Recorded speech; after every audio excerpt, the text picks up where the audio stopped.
Welcome back to Potter Read. Today's tale. Harry lit the Founder's dead hearth at age 5 and Hogwarts woke to greet its lost master. If you haven't yet, smash that subscribe button and ring the bell so a single story never slips past you. Now, let's begin. Chapter 1, The Cold That Remembered Fire. There is a particular cruelty in small houses, and Number 4 Privet Drive had cultivated it the way other houses cultivate roses, with patience, with pride, and with a deep and abiding satisfaction in the neatness of the result. The hedges were squared, the car was washed of a Sunday. The doormat bore the word welcome in cheerful capitals, which was the single most ambitious lie told anywhere on that street, and the street had a great many lies to choose from. In the cupboard beneath the stairs, where the welcome did not reach, a child lay awake in the dark and counted spiders to keep from counting other things. He was 4 years old, which is to say very nearly 5, which is to say old enough to have learned the shape of the rules, and far too young to have learned that the rules were not, in any sense that mattered, fair.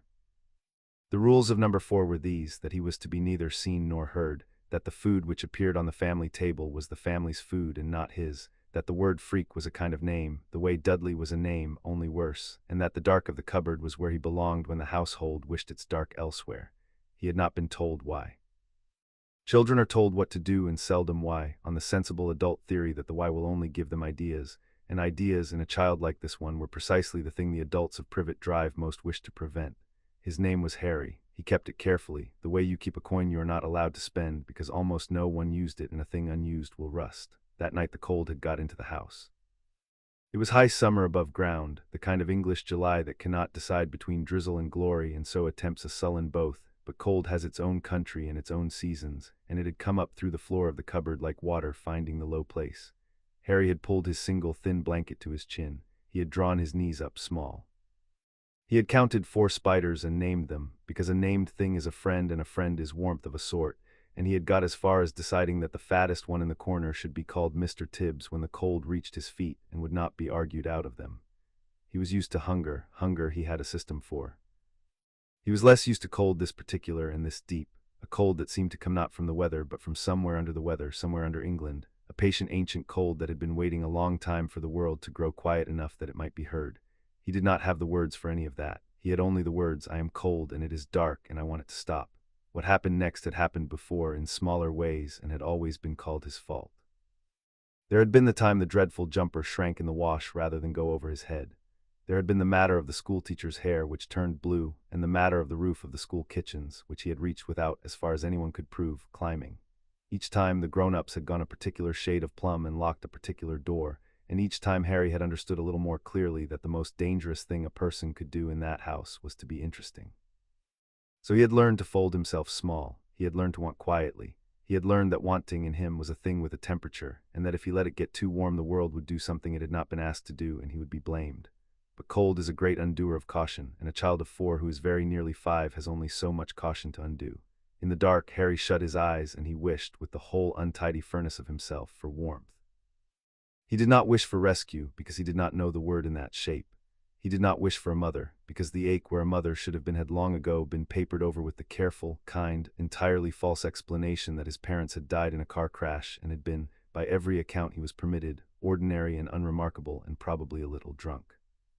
He wished only simply hugely for the cold to go away and the warmth to come, and he poured everything he had into the wishing, the way you might pour the last of a cup hoping it would somehow be more than the last. Far to the north, under a different and much older roof, something that had been dead for 1,000 years opened, very slightly, one eye. It must be understood that Hogwarts is not a building in the sense that Number 4 was a building. Number 4 had been assembled out of bricks and mortgage and the petty triumphs of a man who sold drills. Hogwarts had been sung. It had been raised on a hill above a black lock by 4 people of such surpassing and contradictory genius that the very act of their cooperation was a kind of miracle, and the eventual collapse of that cooperation was a kind of tragedy. And between the miracle and the tragedy they had built a thing that breathed. Stones do not ordinarily breathe. These had been persuaded. The castle had a will the way a sea has a will, vast, slow, indifferent to the small weathers, and capable on occasion of a tenderness so enormous that to be the object of it was rather like being loved by a mountain. For 1,000 years the castle had slept the shallow sleep of the very old, who do not so much sleep as wait. It taught its lessons. It moved its staircases, less out of mischief than out of the absent fidgeting of a great mind with nothing to think about. It suffered its headmasters as a tortoise suffers the children who ride it. and at its deepest heart, in a hall no living foot had touched in centuries, in a hall that the maps had quietly forgotten and the wards had quietly sealed, and the very memory of Hogwarts had folded away like a letter too painful to reread, there stood a hearth. It was a hearth the size of a barn door, framed in stone that 4 hands had carved and 4 mouths had blessed, and it had been cold so long that the cold had become a kind of monument. Frost grew in the grate where flame should have been, the ashes had petrified. Above the lintel, worked into the rock in a script that no modern wizard could read and few had ever seen, ran a single line of the founder's own words, and the line said, in the rough translation that history had lost, "While the foreflame burns, the hunger keeps its bed." The fire in that hearth had not been an ordinary fire. Ordinary fire is a chemical opinion about wood. This had been a binding, a lock, a covenant of light braided from 4 separate flames into one, and while it burned it had held shut a door that ought never to open, beneath the hill, beneath the lock, beneath the patient ancient cold that even now was reaching its long fingers up through the foundations of England toward a small house in Surrey, drawn to the only warmth it had felt in 1,000 years. For something had at last grown warm. Somewhere to the south a spark had flared, untaught and unafraid and absolutely genuine, the way only a child's wanting can be genuine, and the dead hearth, which was not so wholly dead as the centuries had supposed, felt it. A single ember, buried under a millennium of frost, remembered what it was for. It remembered that it had once answered need with fire. It remembered that it had a master, and that the office of master had stood vacant 1,000 years, and that here, faint and far and freezing, was a candidate at last who wanted warmth the way the founders had wanted it, not to rule with, but to live by. The ember reached. It is not a thing that ought to be possible, for an almost dead fire to reach across half a country to a freezing child, and the various authorities on magic would have explained at considerable length why it was not possible, and they would have been, as authorities so often are, magnificently and uselessly correct. It reached anyway. Old magic is under no obligation to be possible. It is only obliged to be true, and the truest thing in all of Britain that night was a 4-year-old who was very nearly 5, wishing for warmth in the dark, and a 1,000-year cold fire that wished just as hugely to give it. In the cupboard under the stairs, Harry felt the floor go. There was no falling exactly. There was no rushing wind, no whirl of color, none of the dignified machinery that magic in this country usually insists upon. There was only the sudden and total subtraction of the cupboard. The smell of dust and floor polish gone, the press of the low ceiling gone, Mr. Tibbs and the 3 lesser spiders gone, the entire small bad world snuffed like a candle pinched between 2 enormous and gentle fingers. For the space of 1 heartbeat Harry was nowhere at all, which is a sensation that adults pay a great deal of money to chemists to achieve, and which Harry, having achieved it for free, did not enjoy in the least. Then he was somewhere, and the somewhere was very large and very dark and very cold, and it was waiting. He landed on stone. It was the first honest fact available to him, and he held on to it. Stone under his hands, under his knees, smooth and fitted and faintly damp, colder than the cupboard floor had ever managed to be. He stayed where he had landed for a while, breathing in small careful breaths, the way you breathe when you are not sure whether breathing is allowed, and he listened. The dark did not echo the way a small room echoes. When he shifted his weight, the sound went out and out and out and did not come back, and a child who has spent his life learning the exact size of a cupboard by the sound of his own movement understands at once, in the body before the mind, that he is somewhere with no walls he can reach. "Hello," he said, because it seemed polite, and because the alternative to saying something was to keep on being very small in a very large quiet, which he found he could not manage.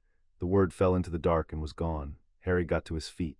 This required some negotiation, for his legs had opinions about the matter, but he had a great deal of practice at making his body do things it did not wish to do, and he got up.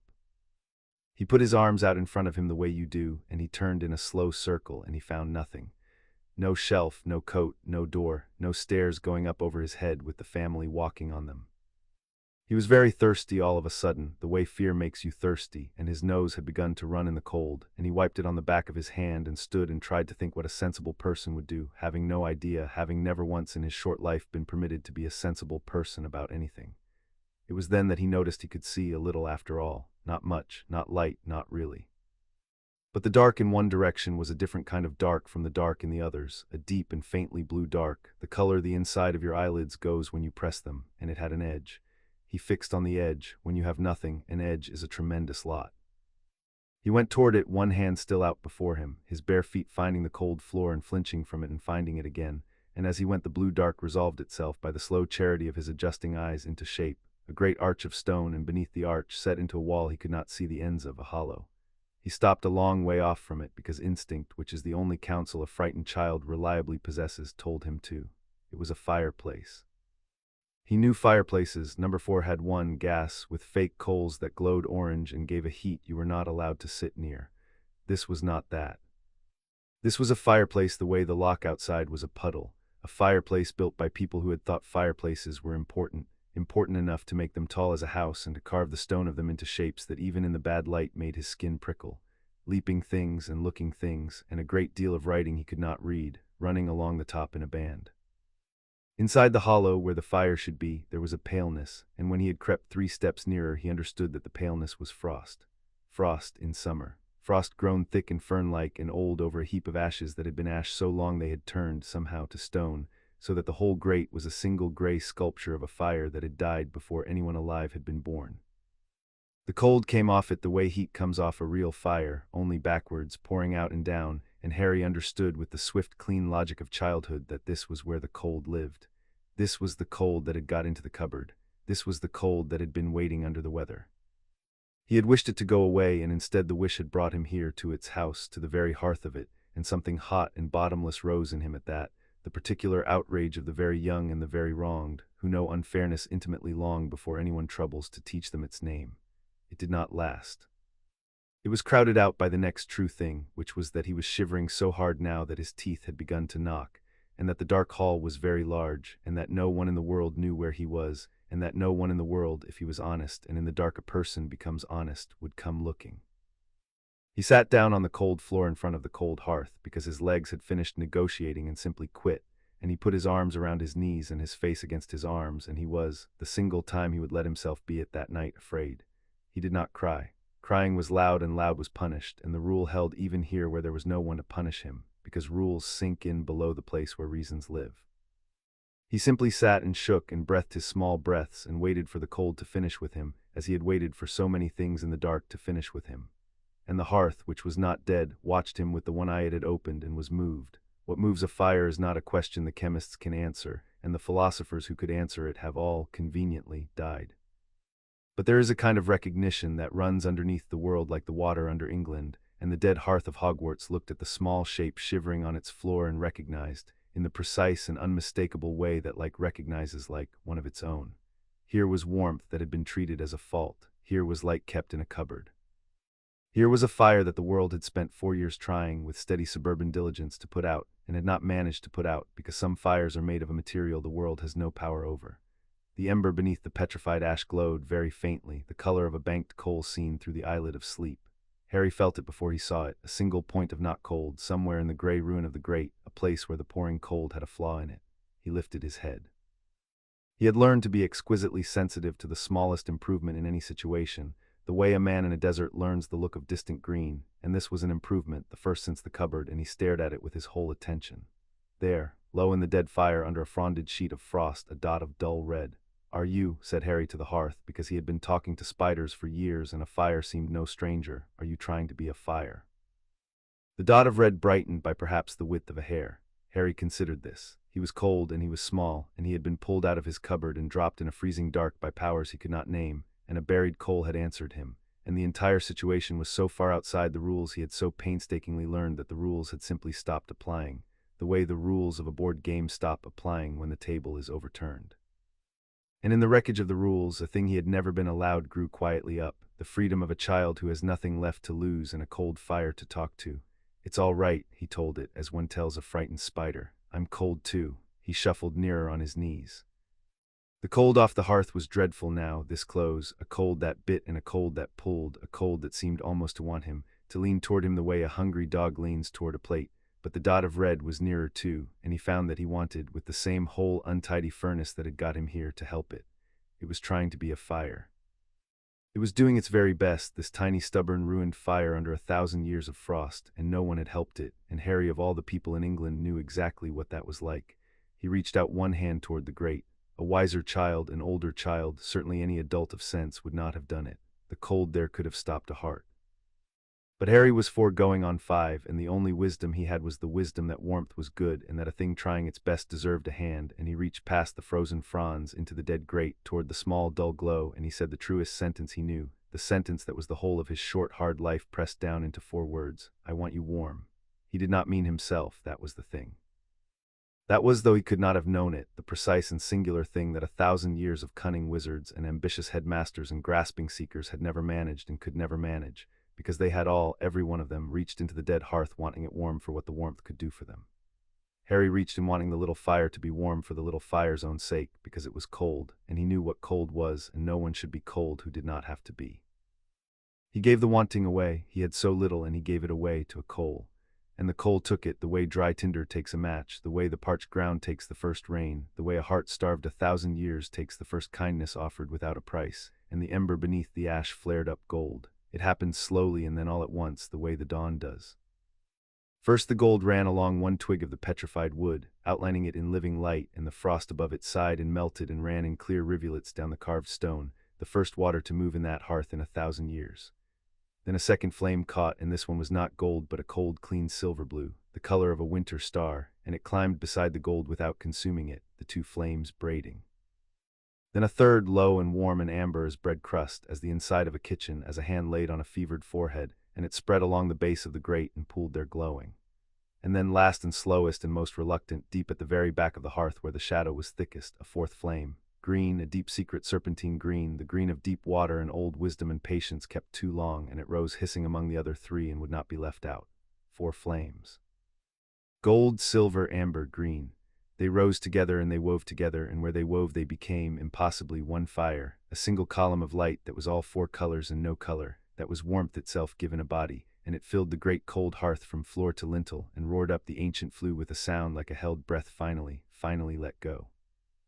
The light of it fell on Harry's upturned face, and on his outstretched hand, which was not burned, which had never for an instant been in danger of being burned, because you cannot be burned by your own warmth.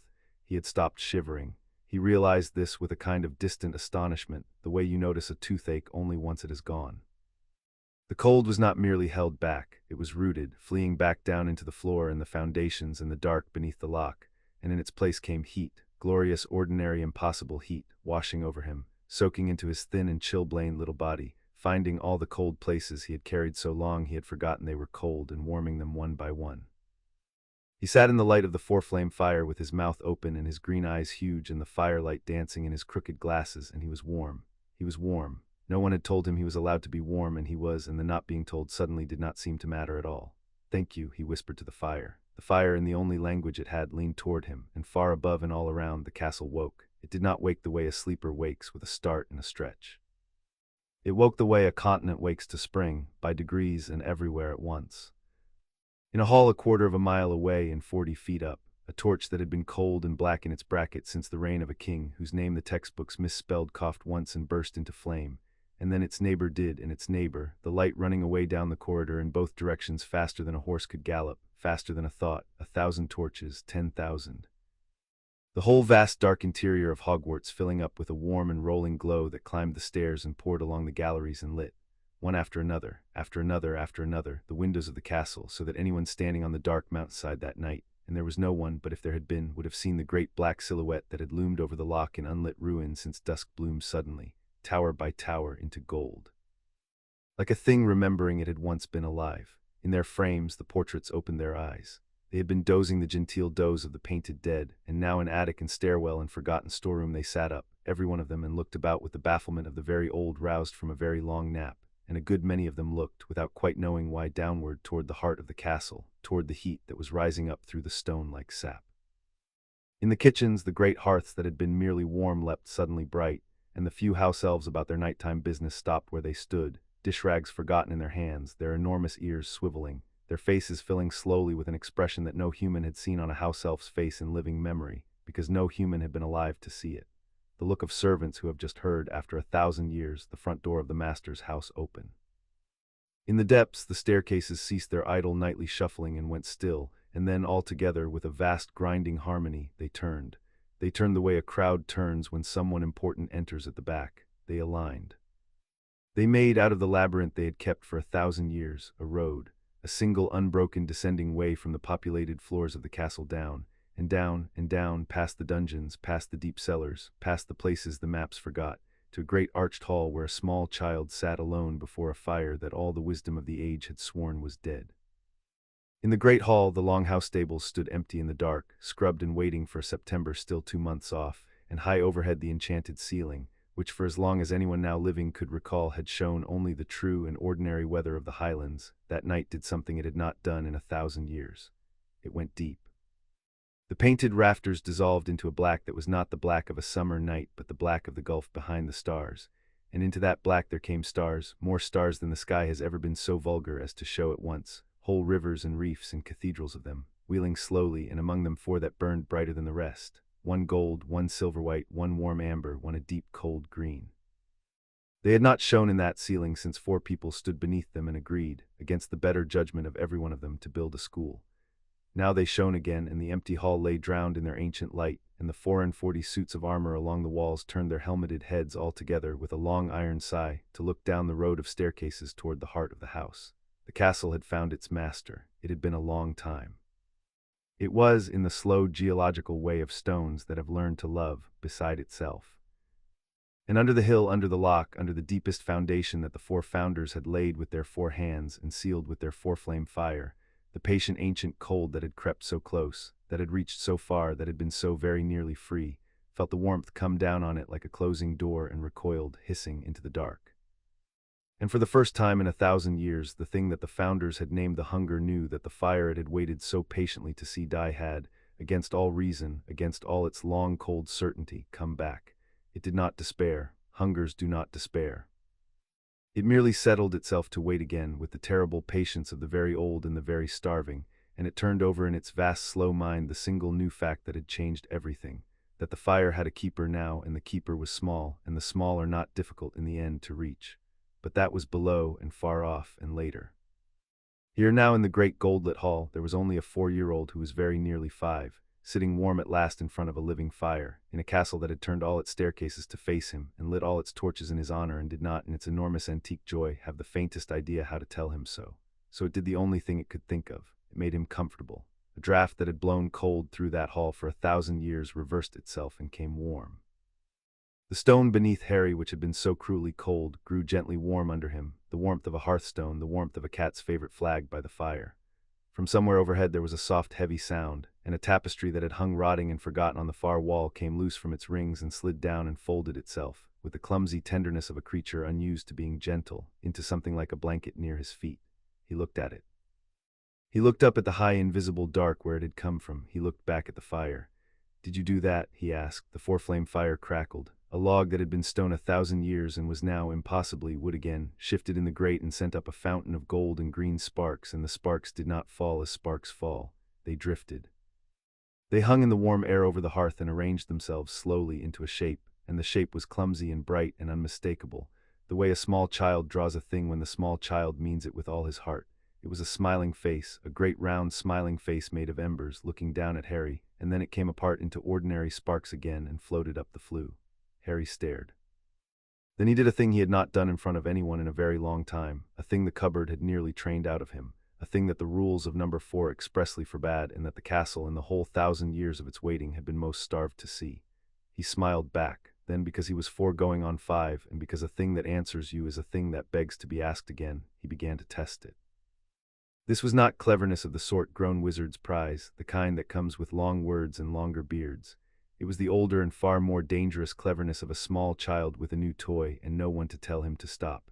"Can you be small?" he asked the fire, and held his fingers a careful inch apart to show it what he meant.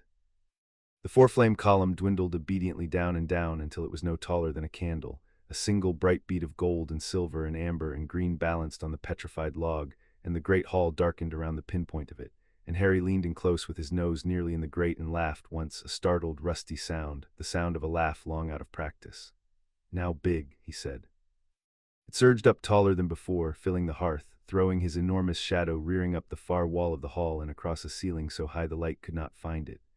And Harry watched his shadow climb and shrank a little against the warm stone, because a shadow that size belonged to someone important, and he had never in his life been someone important. Then he understood that the shadow was his, that he was the one casting it, and he stood up on the warm flags and lifted both his arms over his head to make the shadow grow horns, and the fire brightened to help him. And for a moment a small, ragged child in broken glasses commanded a creature of living shadow 40 feet tall across the roof of the heart of Hogwarts, and conducted it and was obeyed. He sat back down, breathless, before he could tire of it, because he had learned that the best way to keep a good thing was to stop before it could be taken away. He thought of one more question. He had a great store of questions. Questions had been the one possession the cupboard could never confiscate, and he had hoarded them in the dark for years. "Are you really my friend?" he said more quietly, "or are you just being nice because you want something?" It was, though he could not have known it, the precise question 1,000 years of headmasters had failed to ask, having all of them assumed the answer was the latter and gone hunting for the something. The fire did not flare or shrink. It did the most extraordinary thing it had done yet. It divided gently into its four colors again, gold and silver and amber and green, standing apart for the space of 3 heartbeats like 4 candles in a row, 4 separate flames considering him. And then they came back together deliberately into the one, the way 4 hands clasp into a single grip, and the warmth that rolled out of the hearth at that was so plainly an answer, so plainly a yes given freely and at cost, that Harry felt the question dissolve in him and did not need it back. "All right," he said, satisfied, as one accepts the word of a friend. "All right, then." He pulled the heavy old tapestry over his knees. It smelled of dust and time, and faintly underneath of something green and growing. He edged closer to the fire until the heat lay on his face like a hand, and he tucked the tapestry to his chin the way he had tucked his thin blanket an hour and 1,000 years ago, and he looked into the 4 braided flames, gold and silver and amber and green, and he was warm, and he was no longer afraid, and he was, against every expectation of his short, hard life, not alone. "My name's Harry," he told the fire, "because you should tell a friend your name, and a friend is warmth of a sort, and this was the best friend he had ever had." "What's yours?" The fire did not answer in words. It did not have words. It had had 1,000 years to forget them, and besides, words were not its native tongue. But the great hall seemed to lean inward around him, the gold light to gather close, the warmth to deepen, and from very far up and very far down at once there came a sound that was not quite a sound, a long low resonance in the stone, in the bone, in the marrow of the place that Harry felt more than heard, and that felt to a 4-year-old sitting warm and safe for the first time he could remember, exactly like a very large and very old and very happy creature saying, without any words at all, at last, you came back, we have missed you so." He did not understand it. He was 4 going on 5, and he understood almost nothing, which is the proper condition of being 4 going on 5, and he was wise enough in the way of small children not to mind. He understood that he was warm. He understood that the fire was his friend, and that the dark was no longer his enemy, and that the great gold place around him was glad somehow that he had come. That was enough. That was, after the cupboard, very nearly everything. His eyes grew heavy in the firelight. He fought it because sleep had always been a dangerous time, a time when things were decided about you without your say, but the warmth was stronger than his watchfulness and a great deal older, and at last he let his head tip sideways against the warm carved stone of the hearth, and his glasses slid crooked, and the 4-flame fire dimmed itself, deliberately, gently, to a low and steady glow that would not trouble his sleeping eyes. And a child slept in the heart of Hogwarts as no child had slept there in 1,000 years, warm and watched and wholly, fiercely safe. Up in the lit and astonished towers, things had begun very faintly to stir that were not torches and not staircases and not portraits, presences that had slept far longer and far deeper than the stones, 4 old and enormous attentions turning slowly, like sleepers under heavy blankets, toward the new warmth at the center of their long cold house.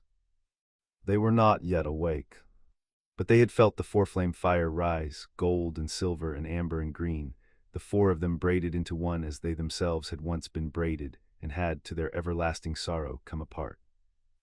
And in the deep places where what was left of them still dreamed, 2 of those 4 old attentions turned toward the small sleeping shape by the hearth with something very like hope, and one turned toward it with something very like fear, and the 4th, the green one, the deep one, the one who had left and whose leaving had let the fire die, turned toward it last of all and slowest of all.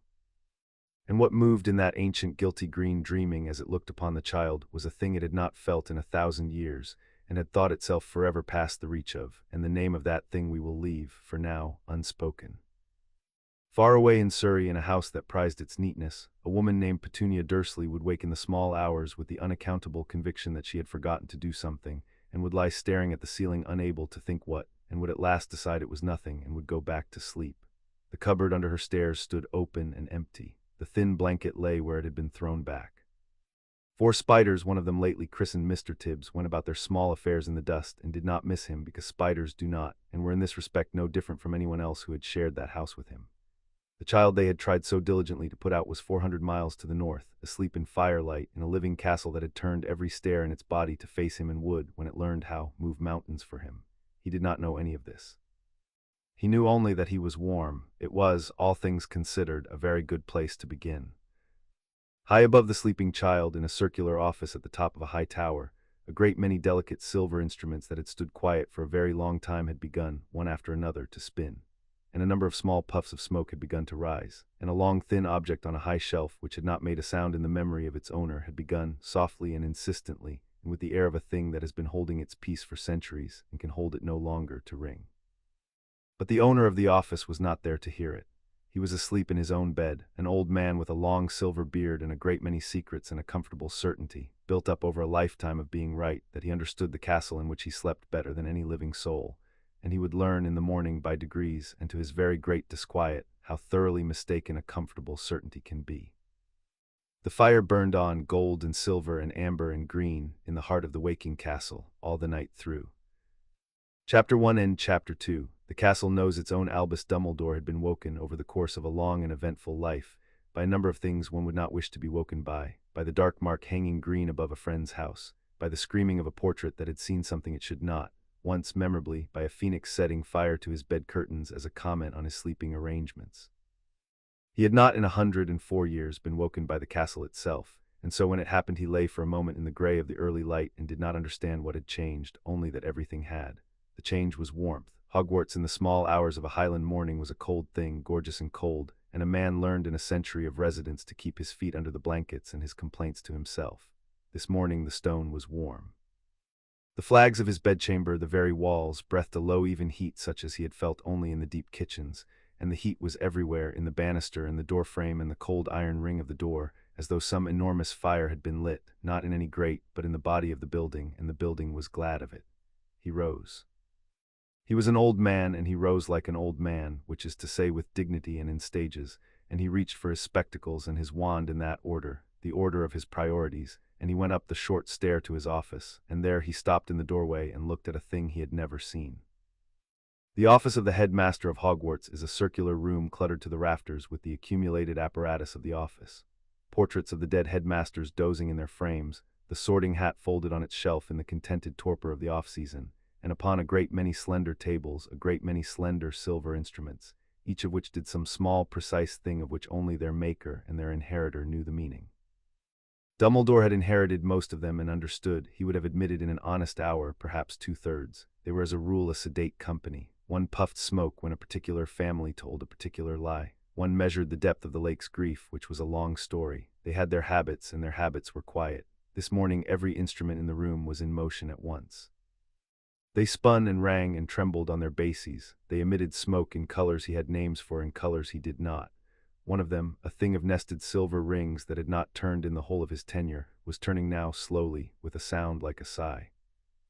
And on the high shelf above them all, an object he had always taken for an ornament, a long thin rod of dark metal with a single bead of glass at its tip, was ringing, a high sustained note, sweet and terrible and continuous, the note of a wineglass stroked by a wet finger and never let go. Dumbledore stood in the doorway in his nightcap and looked at the ringing rod, and a cold went through him that the warm stone could do nothing about. He knew what it was.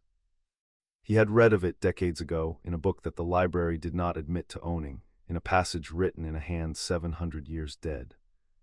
It was a founder's tongue, one of four, and its single documented function was to ring when the four-flame fire was lit, and the four-flame fire could not be lit because the four-flame fire had gone out before the Norman came, and every authority on the subject for 900 years had agreed that it could never be lit again, and Albus Dumbledore had believed them because they were the authorities, and because believing them was comfortable, and because there had never, in his long life of being told he was the most powerful wizard alive, been any particular reason to doubt that he understood the house in which he lived.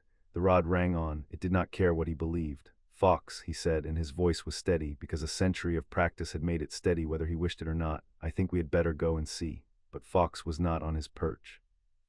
The phoenix had gone in the night, which phoenixes do, and Dumbledore was left to go and see alone, an old man in a dressing gown descending into his own foundations with a wand he was not sure would be of the slightest use.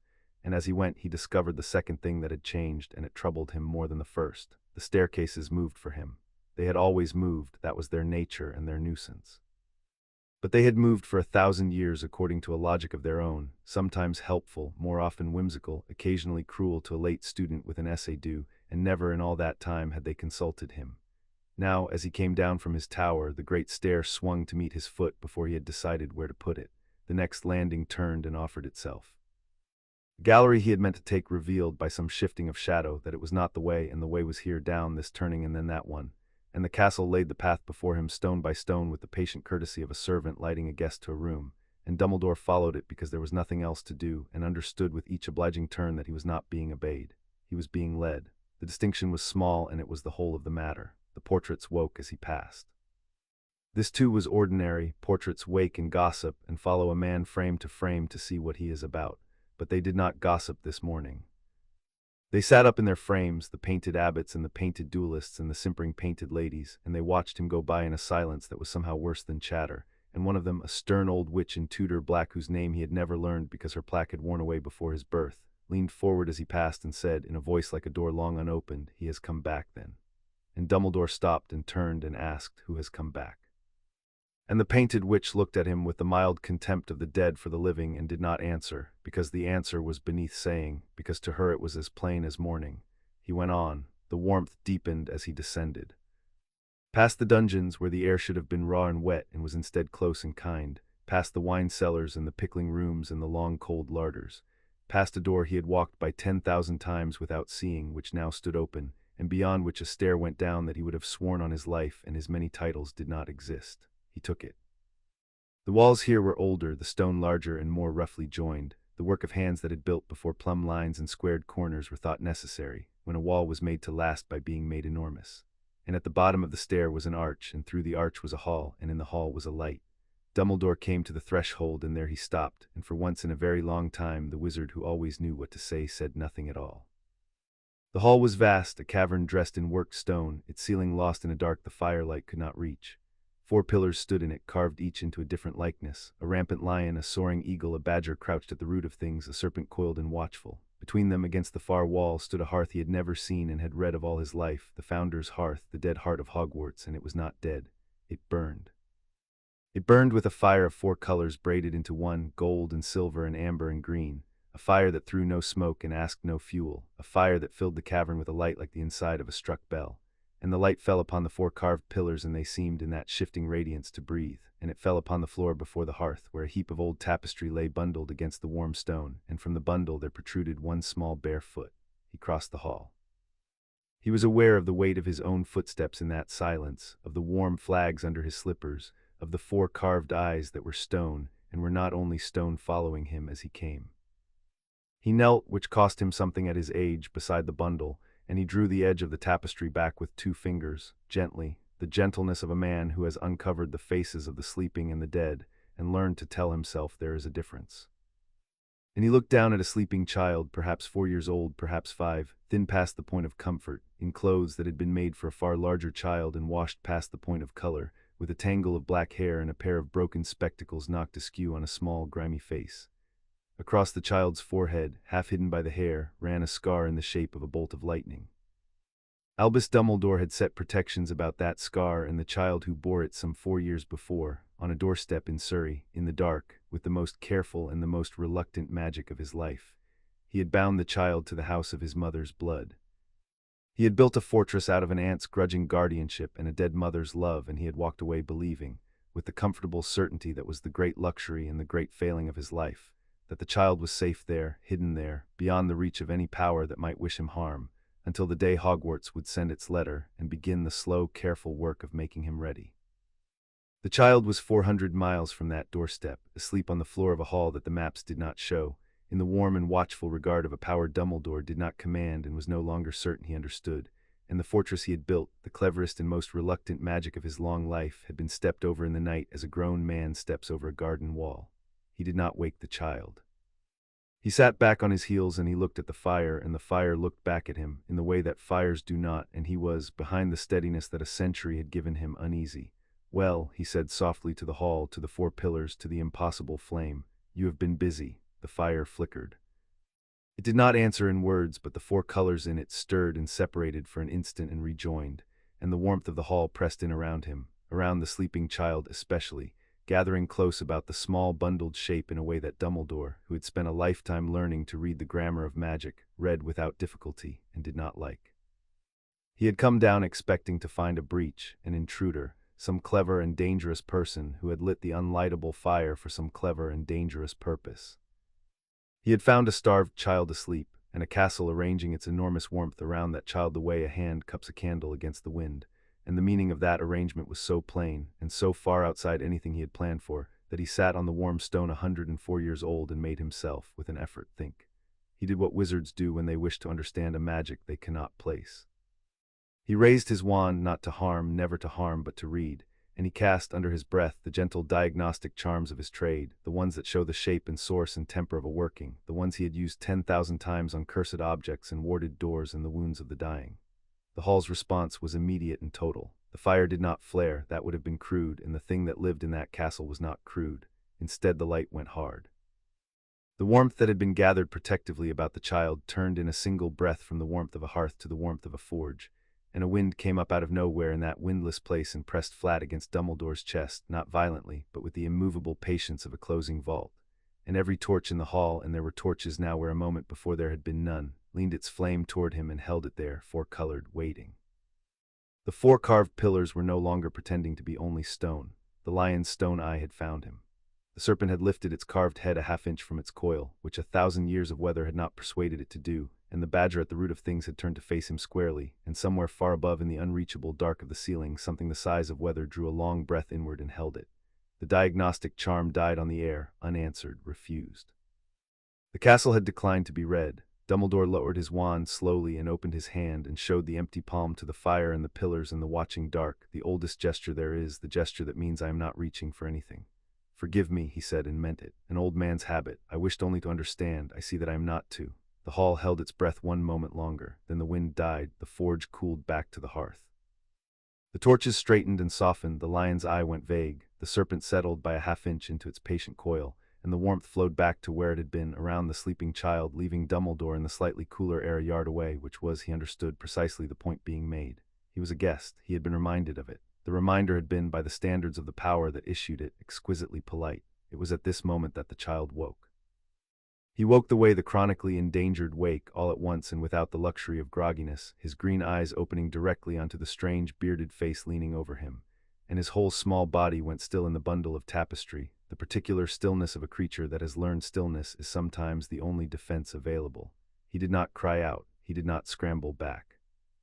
He lay absolutely motionless and looked at Dumbledore with an attention far older than his years, an attention that had spent a short, hard life calculating, from the set of an adult's face, exactly how much trouble it was in. "Good morning," said Dumbledore, who had talked gently to a great many frightened things in his time and pitched his voice to the register he kept for them.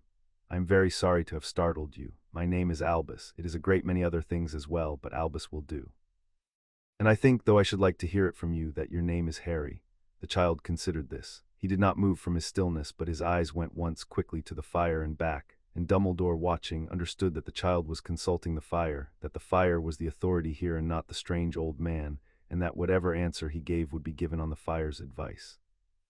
The fire, for its part, warmed by a degree, and a single gold spark drifted up from it and hung a moment over the child's head before winking out, and the child relaxed by a fraction so small that only a man who had spent the night learning to read this hall would have caught it.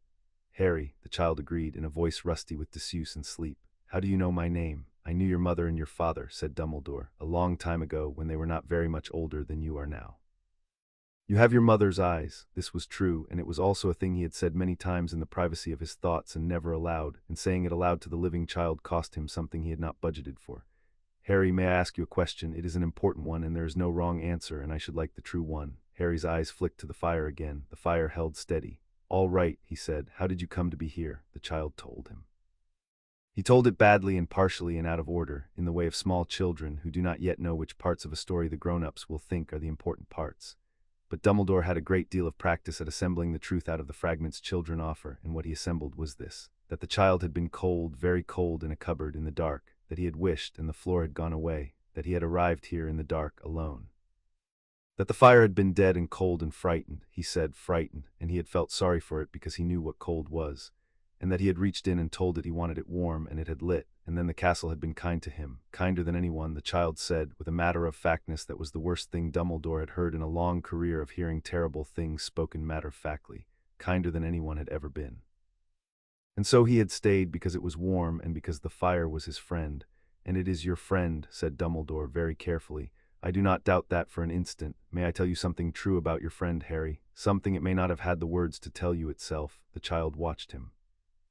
"You are sitting," said Dumbledore, "in the heart of the oldest and the strongest fortress in this whole island, in a hall that no living person has stood in for longer than you can imagine, before a fire that the wisest people of 900 years swore could never be lit again. And you lit it, you, and no one before you in all that time, though kings have tried, and great sorcerers, and at least one of me. I have stood where you reached your hand in. I reached mine in once when I was younger and very much surer of myself than I am this morning, and the cold nearly took my arm to the elbow, and the fire did not so much as glow." He paused. "It glowed for you. It woke a castle for you. That is not a small thing, Harry. That is very nearly the largest thing I have ever heard of. And it means that you are not, whatever anyone has ever told you, ordinary. You never were. You were only kept somewhere too small to see it." He had not meant to say so much. He was a careful man, a man who measured his words by the grain, and he had measured out, here on the warm stone before this watchful fire, rather more truth than he had intended, and he saw it land on the child, saw the green eyes widen and go bright and then narrow again with the swift suspicion of one who has been promised good things before and made to pay for them. "Is this a trick?" the child asked. It was not really a question. "Are you being nice because you want something? People are nice when they want something." It was the second time that Ancient Hall had heard the question, though Dumbledore did not know it, and it was a better question than most archmages ever learned to ask, and he honored it with the truth. "Yes," he said, "and no, I do want something, Harry. I will not insult you by pretending otherwise, because I think you would know, and I think you have been lied to enough. I want to keep you safe. That is the something I want. It is the same thing I wanted on the night I left you with your aunt, and I was wrong about how to get it, more wrong than I have been about anything in a long life of being right, and I am only beginning this morning to understand how wrong. So I am being kind because I want something, and the something is your safety, and you may believe me or not, and the fire will tell you which to do better than I can." The child looked at the fire.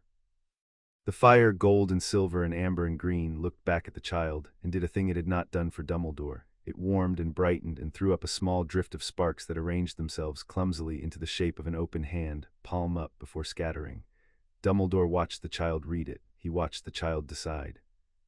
He had negotiated treaties with goblins and beings and at least one entity that could not properly be said to exist, and he had never watched a negotiation he understood less or respected more than this one, between a starved 5-year-old and a 1,000-year-old fire, conducted in a language of sparks over the question of whether to trust him. "All right," said Harry at last. "The fire says you're telling the truth, mostly. It says you're going to be a problem, though." He frowned, listening to something Dumbledore could not hear. "I don't know what that means." "I am afraid," said Dumbledore with the ghost of a smile, "that the fire is a better judge of character than I should like." He rose then with the dignity of stages, and as he rose he made the decision that he had been circling since he knelt, the decision that any sensible guardian would have made, the decision that was correct in every particular, and that he would spend a long time wishing he had never tried. The child could not stay here, that much was plain. A 5-year-old could not live in a cavern, however warm, however fond. He needed food and a bed and a healer's eye on those thin wrists, and beyond all that, beneath all that, there was the matter of the protection Dumbledore had built in Surrey, the blood ward, the fortress of an aunt's roof and a mother's love, which was the one defense that could keep the child hidden from the enemies who would, when they learned he lived and where, most certainly come. The fire was a marvel. The fire was not a blood ward. The fire could not hide a child from Bellatrix Lestrange's kin or from the patient men still loyal to a master only Dumbledore believed was not truly gone. The child had to go back, today if it could be managed, quietly before the world learned what had lit in the deep of Hogwarts. "Harry," he said gently, "you have had a very strange night and you must be hungry. Will you come up with me? There is breakfast and a bath and a soft bed and a friend of mine named Professor McGonagall who is fierce and frightening and will like you enormously. And we shall talk, you and I, about where you are to live and how to keep you safe, which is a thing I am very good at, whatever the fire may say." He held out his hand. The child looked at the hand and then at the fire, asking, and the fire, which had warmed for Dumbledore, which had drawn the open hand of sparks, which had given its grudging mostly true verdict, went, at the words "where you are to live," suddenly and entirely still. The stillness spread out from the hearth like frost across a pond.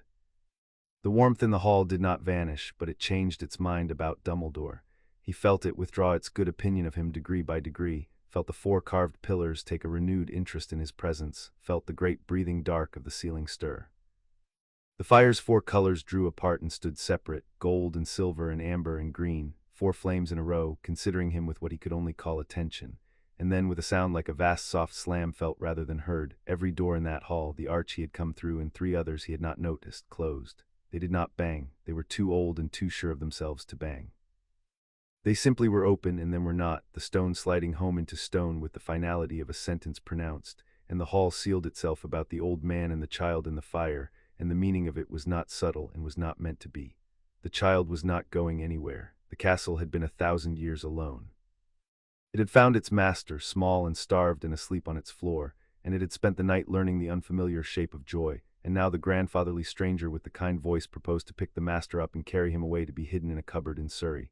And the castle, in its enormous, ancient, inarticulate love, had a single answer to that proposal, and the answer was no. "Ah," said Dumbledore into the sealed and silent hall. He lowered his hand. He looked at the closed arch and at the four flames standing apart, and at the carved serpent which had once again lifted its head from its coil and was watching him with a stone patience he found he could not meet for long. And the truth he had been holding at arm's length all the long way down the stairs came and sat on his chest and would not be moved, and the truth was this: that he was the second most powerful presence in that hall, and that he had not been the second most powerful presence in any room in Britain for a very, very long time, and that he did not, this morning, have the faintest idea what to do about it. The child Harry was watching him with those bright, wary eyes, and watching the closed doors and watching the fire, and Dumbledore saw the exact moment the child understood that the doors had closed for him, to keep him, that the great warm thing all around him had refused to let the stranger take him away. And he saw the thing that came up in the small face then, and it was not fear, and it was not triumph. It was something more dangerous than either to a man with a careful plan. It was the dawning, cautious, unbearable beginning of belief. The child had been told this morning that he was not ordinary, that he was wanted, that something vast and warm had chosen him and would close stone doors to keep him. And the child, who had been given so very little and had learned to expect less, was beginning, against the whole training of his short life, to believe it. You could not put that back in a cupboard. Dumbledore knew it the way he knew the chill of a Dementor or the weight of a wand that had killed. Whatever happened now, whatever was decided in the offices of the powerful about the child who lived in the fire he had lit, the child kneeling on the warm stone before him would never again be quite small enough to be hidden. The castle had seen to that in a single night with the careless generosity of the very old and the very lonely, and there was no power on the island, his own least of all, that could undo it. "Harry," he said, and sat back down on the warm flags slowly in stages, because a man who cannot win a negotiation by force had better be prepared to be patient in it. "I think your friend and I have a great deal to discuss. And I think it had better discuss it with me, because I am, whatever it may think of me, on your side. Will you tell it that? It seems to listen to you." The child tilted his head, listening to the fire. "It says," he reported with the grave precision of a small interpreter, "that it has waited 1,000 years and it can wait through breakfast. It says you can stay. It says I can have breakfast, but the breakfast comes here." A pause. "It says the doors stay shut until it likes you better. I don't think it likes you very much yet. Sorry." "No," said Albus Dumbledore, and to his own considerable surprise, found that the corner of his mouth had turned up despite everything, despite the sealed doors and the ruined plan and the watching dark and the long cold morning ahead of explaining to the Board of Governors and the Ministry and his own conscience how the most protected child in Britain had vanished from his protection in a single night. "No, I don't suppose it does." He could not leave the hall. The doors had settled that question.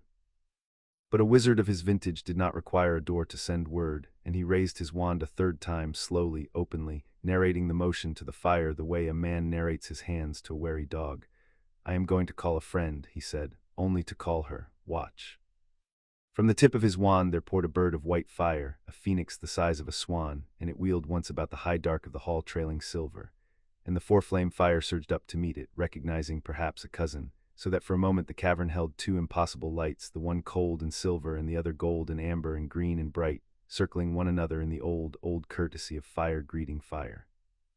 And the phoenix folded itself and was gone, northward and upward, carrying its wordless message into the body of the waking castle, and the four-flame fire sank back to its hearth, and Dumbledore would have sworn looked rather pleased with itself. Harry had stopped eating to watch. "Was that real?" he asked, around a mouthful of the first hot breakfast of his life. "As real as your fire," said Dumbledore. "It is called a patronus. It is made out of the happiest thing a person can find inside themselves. Mine takes the shape of a phoenix, which is a bird that burns to death and is born again from its own ashes, and which is therefore very difficult to discourage. I have always found that a comforting thing to keep about me." The child weighed this against the breakfast, found that both could be true at once, and went back to eating with the concentration of one who has learned that warm food is not a thing to be left. Minerva McGonagall had been awake since the warmth woke her, which was to say since the hour the castle changed, and she had spent the time between in a state she would not have dignified with the name of fear, prowling the warm corridors with her wand lit, demanding of empty galleries what in the name of Merlin had happened to the heating. She was a woman who liked the world to behave, and the world had stopped behaving at some point in the small hours, and she meant to find out why. So when a phoenix of white fire came gliding down a corridor that had no business connecting to the corridor it connected to and hung before her, beating its silver wings and spoke in Albus Dumbledore's voice the single sentence, "Come down, Minerva, and bring your kindest face," she did not waste time on astonishment. She followed it. The castle led her as it had led Dumbledore, but it did not lead her in the same manner, and Dumbledore, watching the arch, understood the difference at once and did not enjoy it. For him the stones had been a courteous and faintly condescending host, for her they were eager. The stairs hurried to her feet. Doors that had been shut 1,000 years stood open before she reached them, and the warmth went ahead of her down the long descent like a dog running ahead of a loved and trusted master to be sure the way was clear. And when she came at last to the great arch that had slammed itself shut in Dumbledore's face and would not open for his purpose, it opened for her without being asked, smoothly, gladly, the stone drawing back like a held breath released, and Minerva McGonagall walked into the heart of Hogwarts as into a room she had every right to enter. She stopped 2 steps in. She took in the cavern, the 4 carved pillars, the impossible 4-colored fire. And then she took in the small bundled shape on the floor before it, the thin wrists, the broken spectacles, the lightning scar half hidden under the black hair, and the breakfast, and the way the child held one arm half curled around the plate, guarding it from a hand that was no longer there. And the prowling briskness went out of her all at once, and something colder and far more dangerous came into its place. "That," she said very quietly, and her voice had gone flat and careful in a way that anyone who had ever sat an examination under Professor McGonagall would have recognized and dreaded, "is James and Lily Potter's son." "It is," said Dumbledore. "You left him with those people." She did not raise her voice. She did not need to. The flatness of it was worse than any shout, and the tartan at her throat was not quite steady, and her wand hand had closed until the knuckles stood out pale. "I watched them, Albus. I sat on their wall the whole of a day in the shape of a cat the day you brought him, and I told you what they were, the very worst sort of muggles, and you told me it was the safest place, the blood protection, his mother's love, and I let you persuade me because you are Albus Dumbledore and one does. Look at him, look at his wrists. That is what your safest place made of him in 4 years." It was, Dumbledore thought, no more than the truth, and the truth was a thing he had been swallowing in cold mouthfuls since he knelt by the fire, and he did not defend himself because there was no defense, and because the child was listening to every word with the bright frozen attention of one who has learned that when adults speak quietly about him in his presence, the wise course is to memorize it. "Minerva," he said, "he is here. He is warm and he is fed, and he is, I am assured by a competent authority, in no danger whatsoever within these walls. The how and the why and the what is to be done we shall come to. But there is a small person in this room who has just been told a great many large things about himself by strangers, and I think he would like, very much, to be spoken to rather than spoken about. Would you?" She looked at him a moment longer with eyes that promised the conversation was not finished. Then she crossed the hall and she knelt down on the warm stone before the child, heedless of her dignity and her dressing gown, so that her sharp, clever face was level with his. And when she spoke to him her voice had changed entirely, gentled without going soft, the voice of a woman who had spent 50 years convincing terrified 11-year-olds that they could in fact manage the thing they were certain they could not. "Hello," she said. "My name is Minerva McGonagall. I knew your mother and your father, and I taught them both, and your father was a wretch who turned my desk into a pig 3 separate times, and your mother was the cleverest witch of her year and far too good for him. And I loved them both, and I have been very angry just now on your behalf, which you will have noticed, because you notice everything. I can see that you do. I am not angry at you. I want to be very clear about that, because I suspect no one has ever bothered to be clear with you about who the anger in a room belongs to. None of it is yours. Do you understand me?" The child looked at her for a long moment. Then he looked at the fire, asking the way he asked the fire everything. And the fire, gold and silver and amber and green, did for Minerva McGonagall what it had not quite done for Dumbledore. It reached. A single tongue of amber flame, warm as bread, warm as a kitchen, warm as a hand on a fevered head, leaned out from the hearth toward her where she knelt and brushed, just for an instant, the air above her bowed gray head and withdrew. And a warmth spread through that corner of the hall that had nothing to do with temperature, an old, patient, motherly warmth, as though some vast and ancient kindness had bent down with the woman to look at the child and found her worthy of standing in for it. And Harry, who felt it, who had been feeling small, wordless presences gather at the edges of the firelight since he woke and had not had the courage to mention them, turned his face up toward the amber flame, and the guard he had kept on his face since Dumbledore came simply fell away, leaving it open and undefended and bright, the face of a child who has been handed a secret too good to hold. "There's someone in the fire," he told McGonagall in a whisper, as one entrusts a secret to the only adult who has earned it. "A warm one. She likes you. She likes when you're cross on my account." He frowned, listening. "She says you'll do." Minerva McGonagall, who had taught transfiguration to 40 years of children, and buried more of them than she would ever speak of, knelt on the warm stone before the heart of Hogwarts and was, for a moment, entirely unable to answer. And the amber flame burned steady at her shoulder, and the matter of who would care for James and Lily Potter's son was, as far as the castle was concerned, thereby settled, whatever the Board of Governors or the Ministry of Magic or the Chief Warlock of the Wisengamot might shortly have to say about it.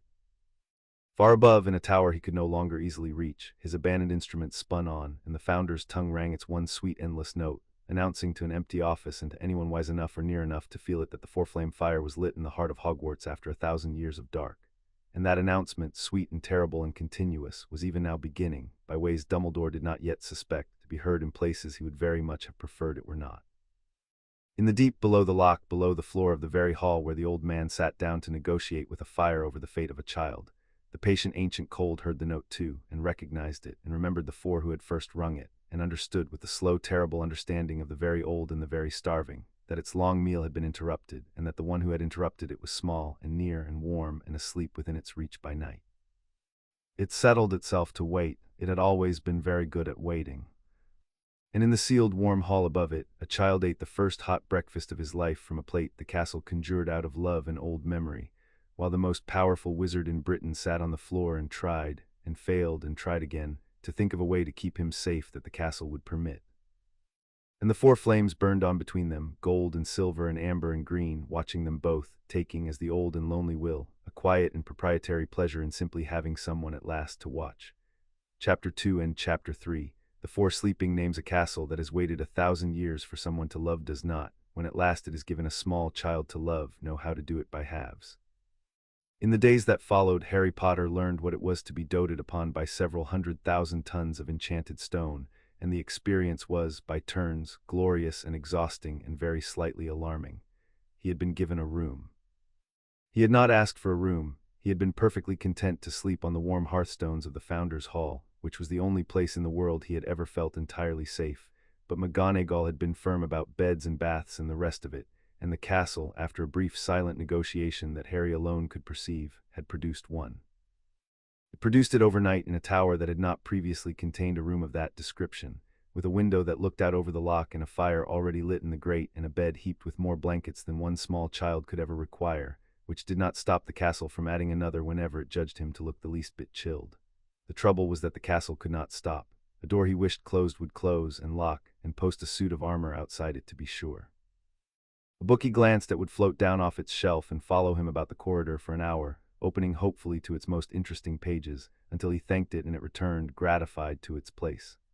The staircases competed for the honor of carrying him. He learned to choose between them quickly, before they came to blows, which staircases express as a slow grinding sulk that can take a corridor out of service for the better part of an afternoon. Once having mentioned to no one in particular that he liked the color gold, he came down to breakfast to find that every torch in the great hall had turned its flame gold in the night, and had stayed gold, hopefully, for 3 days, until McGonagall told the castle rather sharply that the child needed to be able to tell the time of day, and the castle, abashed, let them go ordinary again. "It is not spoiling him," McGonagall said to Dumbledore on the 4th evening, watching the child across the great hall where he sat cross-legged on a house table feeding crumbs to a delegation of extremely smug castle owls. "I want that understood. It is not spoiling. It is a thing that has been starved as long as he has, and it has finally got something to give to, and it does not yet know how to give without drowning. They are very alike, Albus. That is rather the trouble." Dumbledore said nothing for a while. He had been saying nothing, in increasingly elaborate ways, for 4 days. He had sent the necessary letters and received the unnecessary replies. He had stood at the sealed deep door of the Founder's Hall, which would open for the child and for McGonagall, and would still not open for him on the days his thoughts ran toward Surrey. He had cast, in the privacy of his office, a great many subtle divinations upon the question of what precisely had woken under his school, and had got back, every time, the same maddening non-answer, the magical equivalent of a closed door, and a polite voice through it saying that the master was not receiving. He was a man accustomed to understanding more than anyone in the room. He was finding the new arrangement educational, and he did not enjoy being educated, and he was honest enough with himself to know that the not enjoying was the least worthy thing about him, and to be a little ashamed of it. "He cannot live on a house stable feeding owls," he said at last. "He is 5 years old. He needs other children. He needs the ordinary world, Minerva, and a name that is not a legend, and a childhood, if there is any of one left to give him. And he needs," and here his voice dropped because this was the splinter that would not come out, The protection I built for him in Surrey, which the castle has so generously overruled, and which I do not know how to replace, and which the men who served Voldemort will come looking to defeat the very moment they learn the child is no longer hidden. The castle seems to feel, said McGonagall, that it is protection enough. The castle, said Dumbledore, has not met Bellatrix Lestrange. But even as he said it, he doubted it, and the doubt was new, and he turned it over with the wariness of a man handling something that may be sharper than it looks. For he had stood in that hall and felt the thing decline to be read, had felt the doors close with a finality that brooked no appeal, and some old and rarely consulted part of him, the part that had walked into the dark places of the world and come out again, suspected that the castle had met a great many things worse than Bellatrix Lestrange in its time, and had outlasted every one of them, and was not, on the whole, very impressed by the threats of men. The child across the hall laughed at something an owl had done, a real laugh now, fuller than the rusty thing it had been on the first morning, and the sound of it went up into the golden rafters, and the castle gathered it close and kept it, the way a miser keeps a coin, and somewhere very deep below them all something cold turned over in its sleep at the sound of a child's laughter ringing in a hall that had been silent 1,000 years, and did not laugh because it had forgotten how, and had never. Even when it remembered, found very much that was funny. It was on the 5th day that the castle began to show Harry its secrets, and it began, as a proud parent begins, with the things it was proudest of. He had been exploring, there was no stopping him exploring, and McGonagall had given up trying and contented herself with extracting a daily promise that he would not go anywhere the fire told him not to, which was a cleverer leash than she knew, for the fire was a far stricter chaperone than she would ever have managed to be. He had wandered up a corridor on the 7th floor that he was fairly sure had been a blank wall the day before, and at the end of it he found a door he had never seen, round and red and banded with iron, with a knocker shaped like a lion's head. And when he reached up and knocked, because you knock on a door, the lion opened its bronze eyes and looked at him and said in a voice like a hearth log settling, "Well, and what are you that the castle brings you to my door?" And then before he could answer, the eyes warmed and the bronze mouth curved, and the voice said, "Ah, I know what you are. Come in, cub, come in and be welcome. It has been an age and an age since anyone came to be welcome here." The room beyond was round and high and full of firelight, though there was only one fire in it, a great open hearth that burned without tending, and the walls were hung with the trophies of a long and boisterous life, swords and shields and the heads of monsters that Harry hoped very much were not real and suspected very much were, and a banner of scarlet and gold so old its threads had gone to cobweb, on which a lion reared. And in the room, not as a figure he could see but as a presence he could feel, the way you feel the sun on the back of your neck without turning round, was someone enormous and warm and glad, someone who filled the firelit room the way music fills a hall, and who was, Harry understood without being told, the first of the four. The one whose flame was gold, the brave one. "Godric," said the presence, in answer to the question Harry had not known how to ask, and the great hearth flared cheerfully on the name. "Godric Gryffindor, as the histories have it, though the histories have most of it wrong and the rest of it dull. They have made me a knight in a song. I was a farmer's son with a temper and a talent and more courage than sense, which is the only kind of courage worth the name, the kind you have when you are too foolish to know better. You have it, cub, I can smell it on you. You reached your hand into a thing that had killed wiser men than you, because it was cold and you were sorry for it. That is my whole creed in a single act, and you did it at 4 years old untaught, and I have been waiting 1,000 years to meet you." Harry, who had been called a great many things in his short life and never once brave, stood in the firelit room and was, for the space of a breath, undone by it. Then, because he was 5, and because the room was the most wonderful thing he had ever seen, he asked if the swords were real, and whether he could hold one, and what the monster with 3 heads had been called, and whether it had been bigger than a bus. And Godric Gryffindor, who had been a god of his age and the terror of 3 kingdoms, and was now a warmth in an old room and a voice in an old fire, laughed like a landslide and answered every single question, and made the cobweb banner ripple as though a wind blew through 1,000 years to stir it, and showed the child, in pictures of leaping flame, a battle and a dragon and a wall held against the dark by 4 people who had loved one another once. The pictures rose up out of the hearth and stood in the air of the room, gold and living, 4 figures on a wall by night, very small against a sky that boiled, and below the wall a dark that was not the dark of honest night, but a dark that moved, that reached, that climbed. And the 4 figures stood shoulder to shoulder against it, and one of them threw fire, and one of them threw light, and one of them sank her hands into the very stone and made the wall grow taller under their feet, and the 4th, the one Godric's flame would not give a face, stood at the center and held something up, something that burned with all 4 colors at once, and where its light fell the climbing dark fell back.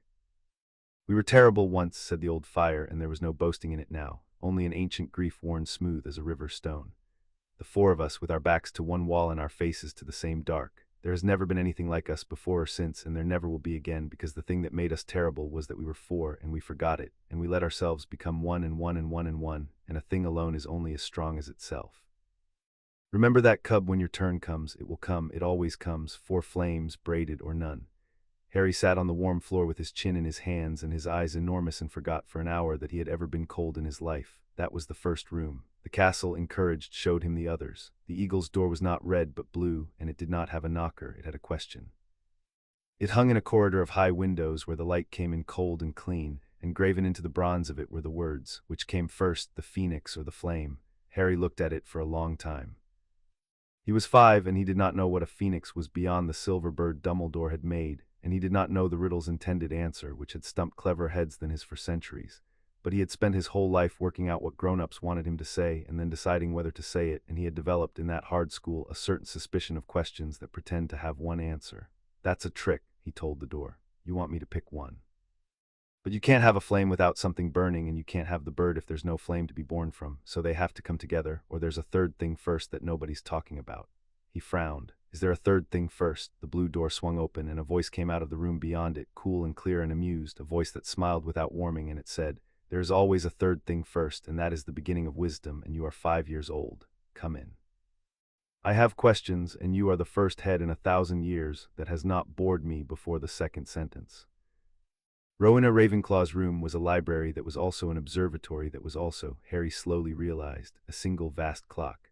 The books climbed up out of sight into a dome where a bronze model of the heavens turned, slow and exact, sun and moon and the wandering stars, and the turning of it drove 1,000 smaller wheels in the walls, and the whole room ticked softly, the sound of a mind that never stopped thinking. The presence here was not warm like Godric. It was cool and high and a little sad, the sadness of someone who has understood almost everything, and found that understanding does not, after all, fill the particular hole it was meant to fill. It asked him questions.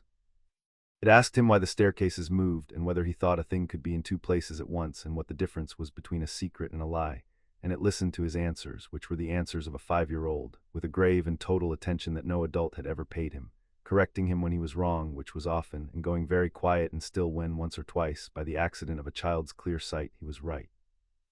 See the thing itself, Rowena said, and not the name of the thing. That is rare. The grown lose it. They learn the names and stop seeing. You asked my door whether there was a third thing first. The bronze heavens turned overhead. There is a third thing under all the things, cub, older than the eagle and the lion, older than the 4 of us who built our pride upon this hill. We did not build the castle on an empty place. One does not build a fortress where there is nothing to keep out.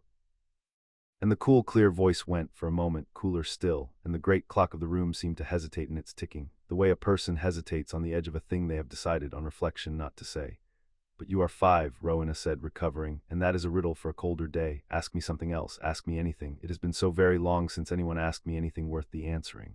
He went back to both rooms in the days after again and again. But the room he went back to most was the third. The badger's door was yellow and round and low, set into the wall at the bottom of a wide warm stair that smelled, impossibly, of fresh bread and turned earth and the green breath of growing things. And it had neither knocker nor riddle, because it did not need them, because it had simply, on the day the castle judged the moment right, stood open, with warm light spilling out of it and the smell of supper, and a voice that he already knew, that he had felt at McGonagall's shoulder on the first morning, calling out comfortably, there you are. I wondered when they'd let you come down to me. Mind the step, love, it's worn in the middle, 1,000 years of feet. It was Helga Hufflepuff's room, and it was the kitchens, and it was a garden, and it was the inside of the hill itself. The ceiling went up into living rock through which the roots of the forest came down, thick as a man's waist, glowing faintly with their own slow green light, and between the roots grew everything, herbs and flowers and small impossible fruiting trees, watered by a spring that came up clear and cold out of the floor and ran away chuckling down a channel in the stone. There were great hearths here too, warm and amber, and on them things were always cooking that smelled of every good supper Harry had never been allowed to finish, and the presence in this room did not test him like Rowena or dazzle him like Godric. It fed him. It sat him down on a bench worn smooth by 1,000 years of children he was the first to use in centuries, and it fed him, and it asked him how he was and whether he was sleeping, and whether the others had frightened him with their swords and their riddles, and it listened to the answer as though the answer were the only thing in the world that mattered.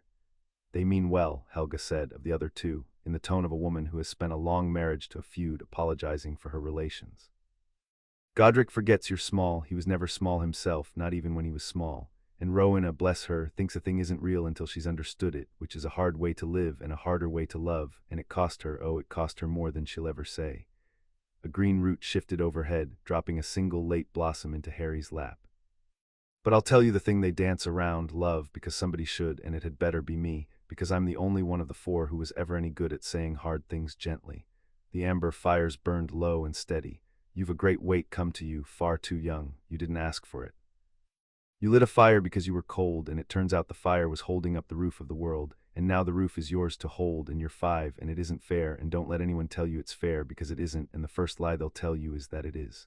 Harry looked up at her, at the warm presence that was not a face and was somehow unmistakably kind. What's the fire holding up? He asked, really. And Helga Hufflepuff, who had never in life or death been able to lie to a child, was quiet for a long moment, and then she said, "Eat your supper, love. There's a brave day coming, and brave days are best met fed. I'll tell you, I promise I'll tell you, but not on an empty stomach, and not tonight." He ate his supper. The bench was warm under him, and the spring chuckled in its channel, and a root let down a single blossom deliberately into his hair, and he left it there, because it had been put there on purpose, and almost nothing in his short life had ever been put anywhere for him on purpose. He thought that he could stay in this room 100 years. He thought, too, with the part of him that never stopped watching, that a person who would not answer a question on a full stomach often had a reason, and that the reason was usually that the answer was bad. But the supper was hot, and Helga was kind, and he was 5, and he let the thought go for that night. He learned the rules of them, the way a clever child learns the rules of anything, by trying things and watching what happened.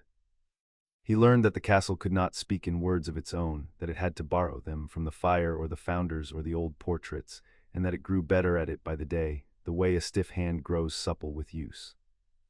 He learned that the 4 founders were not ghosts. He asked McGonagall, who explained in her precise way that a ghost was a print left by the dead, a single moment endlessly repeated, whereas these were something else, something the books had no good word for, an echo that had gone on thinking, a memory the castle had loved so long and so hard that it had kept on being a little bit alive. He learned that they did not always agree, that Godric and Rowena would argue through him, relaying their 1,000-year quarrel by way of a 5-year-old messenger until Helga told them both to behave. And he learned, by the careful experiment of asking each of them the same question on the same day, the single most important rule of all, which was that there were 4 of them, and that there was supposed to be a 5th presence, a 4th founder, the one whose flame was green, and that none of the 3 would speak of him, and that the castle, when Harry's wanderings took him toward a certain stair that went down, would gently and firmly turn him aside. The experimenting was the best part, better even than the rooms, because the experimenting was his, and no one had told him he could do it, or more to the point, told him that he could not.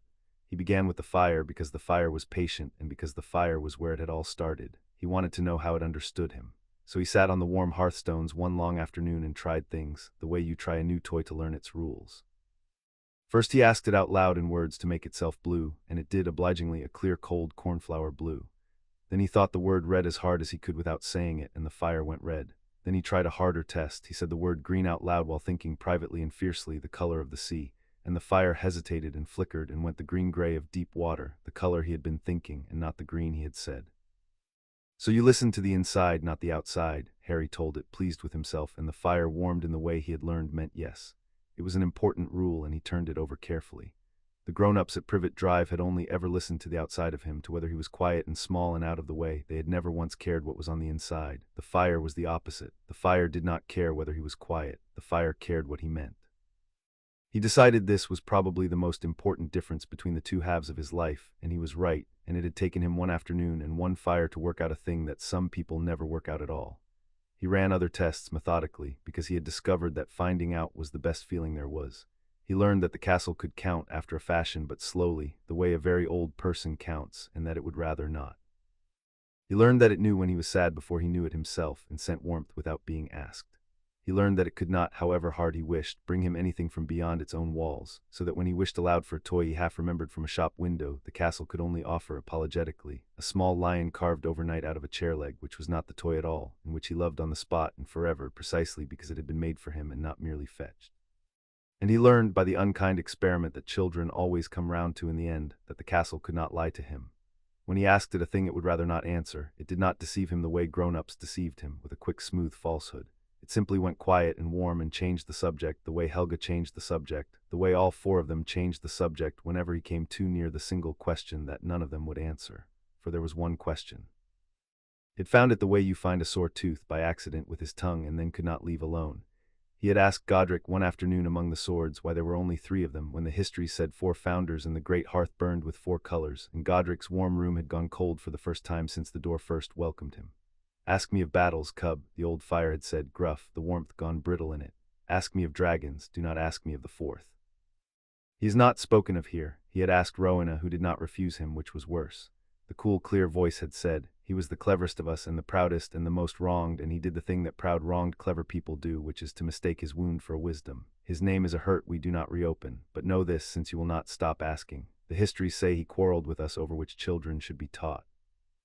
That is the kind lie, the lie we agreed to tell, because it was smaller than the truth.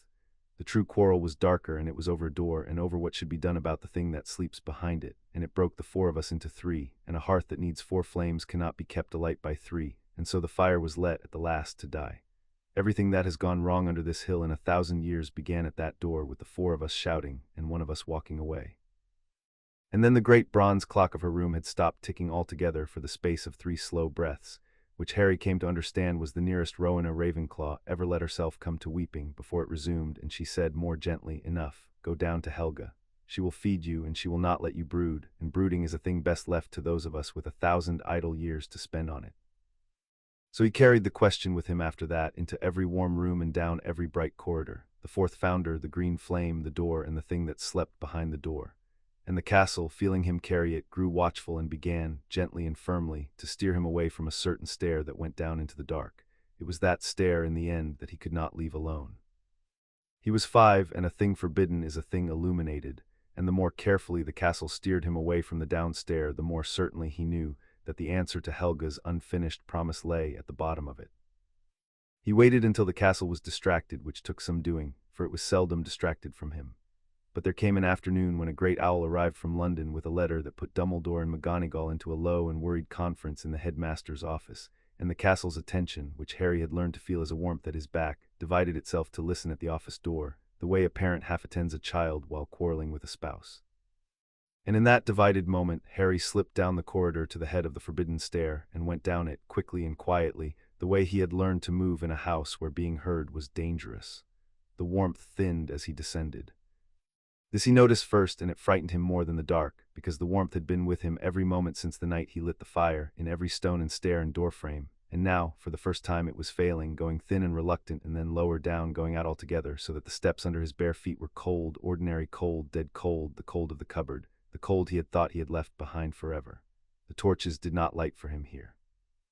He had to feel his way. The walls down here were wet, with a wet that was somehow colder than water had any right to be, and they did not warm at his touch the way every wall in the castle above had warmed for him. They flinched from his hand, or he flinched from them, he could not afterward have said which. The little carved lion was in his pocket, and he held it through the cloth, because a friend is a friend even when it is only wood, and a friend in your pocket is braver company than no friend at all. Some part of him, the careful part that had kept him alive in the cupboard, was telling him with great clarity to go back up, that this was a mistake, that some doors are shut for a reason, and some questions are sore teeth that are better left in the jaw. He went on anyway. He was 5, and the not knowing had become unbearable, and he had spent his whole life being told there were things he was not allowed to understand about himself, and he had decided somewhere on that cold stair that he was finished being told that. And the lower he went, the more certain he became that something was listening to him come, something that had been listening a very long time, something that was glad in a slow, cold, patient way that he had come down at last where the warmth could not follow. At the bottom of the stair was a door. It was not like the founder's doors. It was not red or blue or yellow, and it had no knocker and no riddle and no welcome. It was black and vast, and it was bound in iron that had rusted and been renewed and rusted again over 1,000 years, and across it, in 7 languages, in 7 scripts, in letters cut deep and filled with lead so that no weathering could ever wear them away, the same warning was written 7 times over, and though Harry could read only the English of it, the English was enough. It said, "Here sleeps the hunger, while the hearth burns, sleeps. SHOLD the hearth fail, ITWAKES, and then God help the waking world, for we 4 could not kill IT, and only bound IT, and the binding is the fire." Harry stood in the cold before the black door and read it 3 times. He was 5. He did not understand all of the words. But he understood enough. He understood that the fire he had lit, the warm friend that had saved him, was not only a friend, was also a chain, that the chain held something on the other side of this door. and that the something on the other side of this door was awake enough to know he was standing there, because he could feel it now, feel it the way he had felt the founders, only this was no warmth and no kindness. This was a vast, slow, cold attention turning toward him through the iron and the stone, an attention that was, he understood with the swift, clean certainty of childhood, hungry, that had been hungry 1,000 years. And that was looking at him, small and warm and alone at the bottom of a forbidden stair, the way Harry himself had once looked at a plate of food set just out of reach. A breath came out from under the black door. It was cold, colder than the cupboard, colder than the dead hearth had been on the first night, a cold that was not the absence of heat but the active, reaching, devouring opposite of it. And it came across the floor toward his bare feet like a slow tide, and where it touched the stone went gray, and the faint green light of the distant roots above the stair guttered and died. And from beyond the door into the deepest and oldest part of Harry, into the part below where words lived, came a voice that was not a voice, a meaning that arrived without sound, vast and patient and almost gentle, the way a thing is gentle when it knows it has all the time in the world and you have none. "Little keeper," said the hunger, "little fire, how kind of you to come down where I can see you. We shall be such friends, you and I, before the end. They will tell you I am to be feared. They always do, but I am only hungry, little fire, and you, of all the world, should know what it is to be hungry and called a monster for it." The cold reached his toes, and then the warmth came down the stair like a flood. It came all at once and furious, the whole gathered heat of the waking castle pouring down the forbidden steps in a wave of gold and silver and amber and green, and it met the cold breath at Harry's feet and drove it back, hissing under the door, and it swept up around the child and lifted him, gently and irresistibly, off the cold gray stone and bore him backward up the stair, away from the black door, away from the voice. The castle wrapping him in warmth the way a parent snatches a child back from a road, and behind them as they went the black door groaned in its ancient frame, and the warning blazed up white-hot in its 7 scripts, and the breath of the hunger withdrew slowly, unhurried, with the patience of a thing that had waited 1,000 years and could wait a little longer, now that it had seen, at last, the small, warm face of the one who held its only chain. Harry came back to himself on the warm floor of the Founders' Hall, before the four-flame fire, with the whole castle trembling around him in a way he had never felt, the stone shivering the way a great beast shivers when it has scented something in the dark, and the 4 flames standing apart and high and blazing, gold and silver and amber and green, no longer warm but fierce, ringed protectively about him. And McGonagall was running down the long stair with her wand out and her face white, and Dumbledore behind her with an expression Harry had not seen on him before and would not soon forget. And over and under and through it all, in the shivering stone and the blazing fire and the 4 old presences crowding close around him, fierce and tender, was the single overwhelming fact that the warm thing that loved him, the vast and ancient castle that had chosen him, was afraid. He had felt the castle in a dozen tempers since the night he lit the fire, swelling and aching and brightening by turns. He had not, until this moment, felt it like this, that enormous old strength shaking on his account, and the feel of it was worse than the cold and worse than the voice and worse than anything in the long catalogue of bad things he carried. And Harry Potter, 5 years old, sat in the ring of 4 protecting flames in the heart of a frightened castle, and understood with the part of him that was older than 5 and always had been, that the warm friend who had saved his life had a chain in its hands, and that on the other end of the chain was something that knew his name now and was patient and was hungry, and was, for all the 7 warnings cut in iron, not in the end, locked nearly so well as everyone had spent 1,000 years pretending. The 4 founders had crowded close around him, all 3 of the waking ones at once, their presences pressed in so near that for the first time he could almost see them. A great gold warmth that wanted to put itself between him and the whole world, a cool clear light that was already, even now, calculating, and an amber softness that had simply gathered him in and would not let go. He had never felt all 3 together before. He had not known they could be.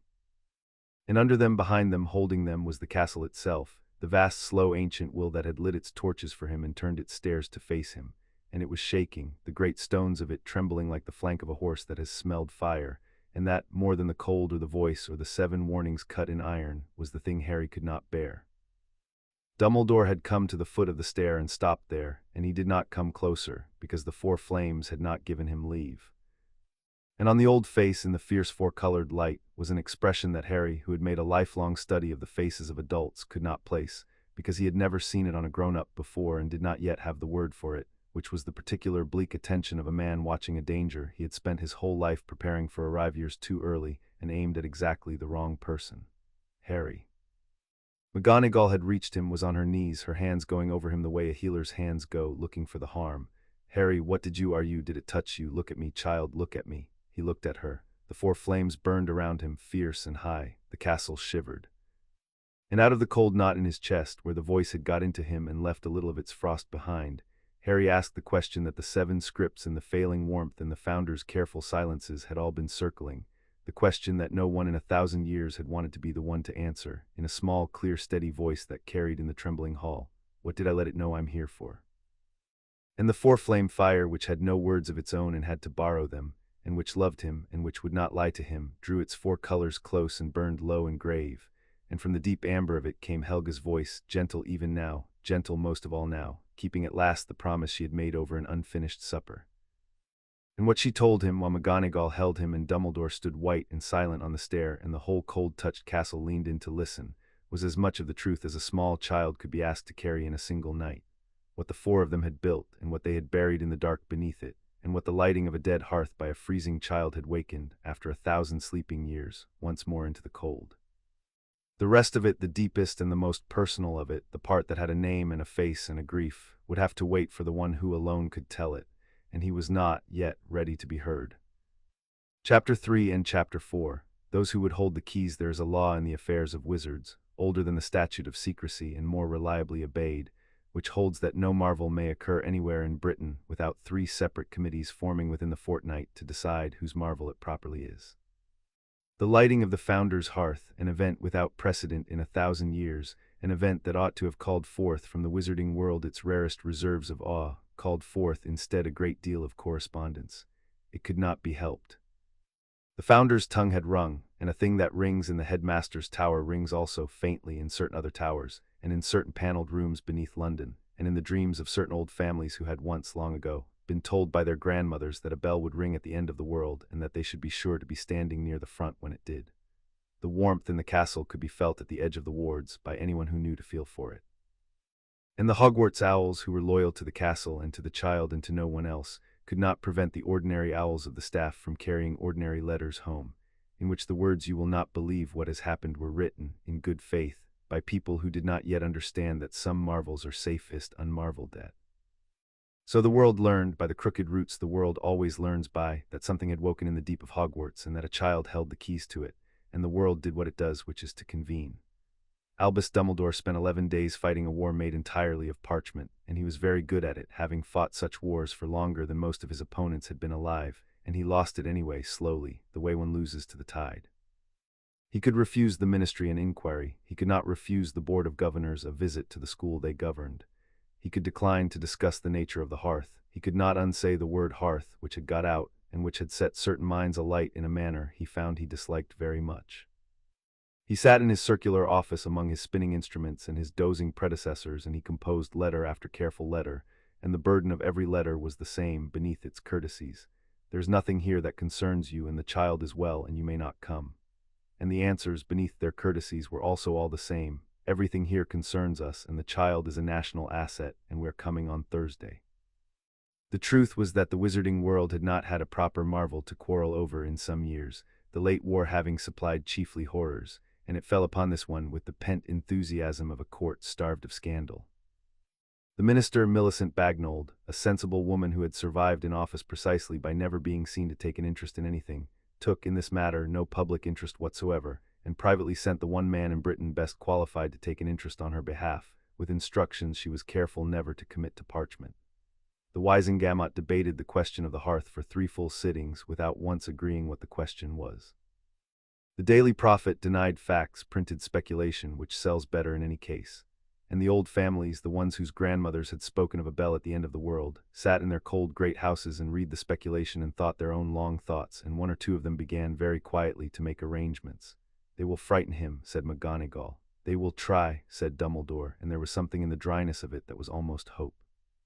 He had been a fortnight watching the castle frustrate the most powerful man in Britain, which was himself, and he had begun, against his every instinct of management and control, to take a small grim comfort in the thought of what it might do to men less careful than he. They came on Thursday. There were 3 of them, which the law of committees required, and they came up the long drive from the gates on a morning when the loch lay flat and pewter under a low sky, and the castle watched them come the way a cat watches a door. The first was a man from the ministry, a Mr. Yaxley of the Department of Magical Law Enforcement, broad and bland and entirely a functionary, the the kind of man who is sent to be present at a thing so that the thing may be said to have been witnessed by the proper authorities, and who would remember nothing of the day afterward but that his shoes had been inadequate to the stairs. He does not matter to this story and knew it and was content. The second was Lucius Malfoy. He came up the drive as a man comes into a room he intends to buy, his pale eyes moving over the warmlit windows and the smoking chimneys with the swift appraising arithmetic of a man pricing a thing he has decided to own. And he was beautiful in the cold way of certain serpents and certain swords, his hair white gold and loose to his shoulders, his robes the precise black of authority, his cane tapping the ancient stones with a sound like a clock counting down to something. He was on the Board of Governors because the Malfoys had always been on the Board of Governors, and he had come to Hogwarts to see the marvel because a Malfoy who did not see a marvel was a Malfoy who might find another family seeing it first, and there is no fate a Malfoy fears more than that one. He bowed to Dumbledore in the entrance hall with exquisite, weaponized courtesy. Headmaster, what an extraordinary thing. The whole of the Wisengamot speaks of nothing else. One had to come and see for oneself. His pale gaze drifted past Dumbledore up the moving stairs into the warm gold air. 1,000 years asleep, they say, and now awake, and awake for a child. A pause, delicate as a dropped glove. One does wonder which child. You will not be wondering long, Lucius, said Dumbledore pleasantly. He is just here. Do mind the third stair. It has lately developed opinions. The third visitor had said nothing at all. He had come up the drive a little behind the other two, and he had not looked at the windows or the chimneys, and he had not priced anything, because he was not the sort of man who buys. He was the sort of man who studies and waits and takes. He wore the plain dark robes of the Department of Mysteries, without ornament, without insignia, the robes of a man whose work has no name because its name is classified. And he was gray-haired and gray-skinned and gray-eyed, a colorless, careful man of perhaps 60, with the still and patient face of a person who has spent his life in rooms where the things being studied could kill you if you let your attention slip, and who had, accordingly, never once in 40 years let his attention slip. His name was Caradoc Vane. He was an unspeakable, which is to say that what he knew was not permitted to be known, and what he wanted was not permitted to be wanted, and he had wanted, for a very long time, with the patient, colorless hunger of his kind, to know what slept under Hogwarts. And now at last the bell had rung, and he had come north, and he stood in the entrance hall with his hands folded, and his gray eyes taking in the warm, impossible air, and he was, of the three, the only one who understood what he was looking at, and the only one the castle drew back from in something colder than mere disdain. It showed it at once in the way the castle had of showing things. The warmth, which lay over the whole entrance hall like a benediction, drew back from Caradoc Vane. It did not do so with Malfoy, whom it merely disdained, leaving him in air a few degrees cooler than the rest, as a host seats an unwelcome guest at the foot of the table. From Vane it recoiled. A circle of ordinary chill opened around him on the warm flags and traveled with him as he moved, a small portable winter, and the torches nearest him guttered low and burned a sullen blue, and the portraits along the walls, who had been craning and gossiping at the arrival of such grand visitors, fell silent one by one as his shadow passed beneath them, and turned their painted faces with one accord to the wall. Dumbledore observed all of this and understood a portion of it and set the rest aside against a later and more frightening hour, and he led his three guests up through the waking castle toward the child, and the castle made the journey as unpleasant for them as a castle can make a journey for a guest it is too well bred quite to throw down the stairs. And it tried. The staircase that had hurried so gladly to McGonagall's feet contrived, for Lucius Malfoy, to be always half a beat too late, so that he was forever setting an elegant boot down upon a step that had only just finished arriving, breaking his stride and recovering it, all the way up, in a manner no one could possibly have called deliberate, and no one present for an instant believed was not. A suit of armor saluted Yaxley by letting fall its halberd directly across his path.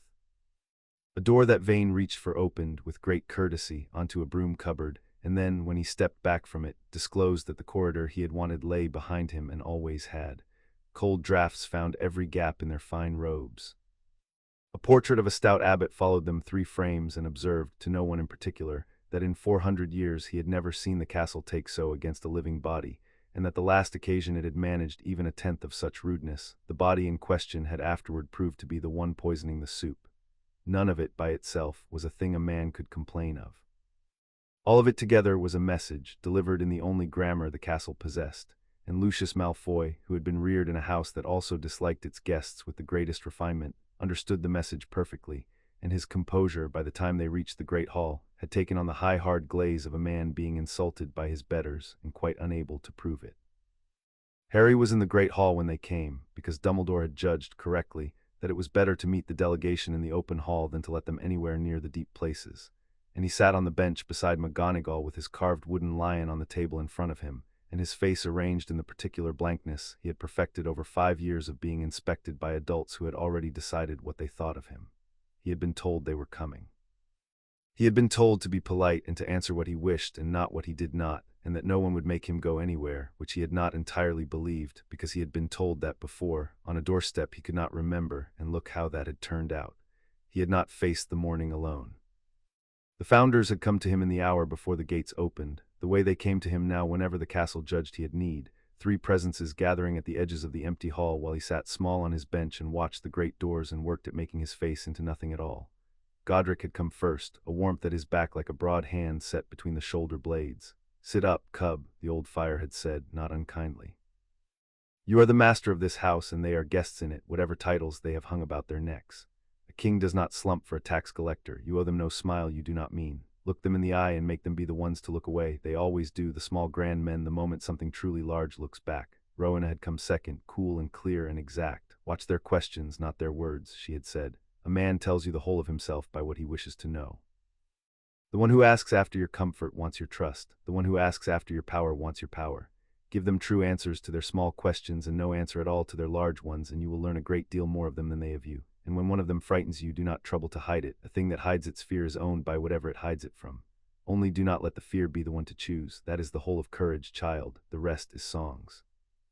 Helga had come last, and she had not given him advice. She had only folded the amber warmth around him, the warmth that meant supper and a worn bench and a roof, and said, "You owe them nothing, love, not your fear, not your charm, not 1 inch of yourself. Whatever they tell you about what a great responsibility you are, and how you must let the grown-ups help you to carry it, you remember that you carried far worse than this alone in a cupboard for 4 years, and not one of them crossed a road to help you then.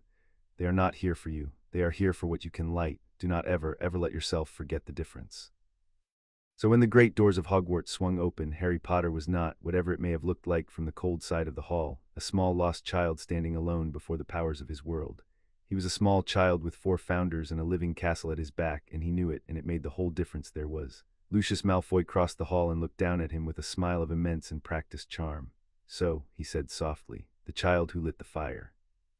I knew your parents a little, you know. We moved in different circles, but one knew of the Potters. They would be very proud." He let his pale eyes travel over the thin frame, the borrowed clothes, the scar. "And how do you find the castle, my boy? It must be a great deal to take in for one so small. A great responsibility. Far too great, some would say, for a child to carry alone.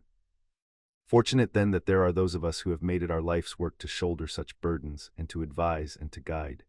You will have friends in the world, young man, powerful friends, friends who can give you everything you have never had, if only you are wise enough to know them when they offer you their hands." It was, as such speeches go, a good one, and it would have worked beautifully on almost any lonely child in Britain, which was precisely why Lucius Malfoy had spent the long walk up the stairs composing it.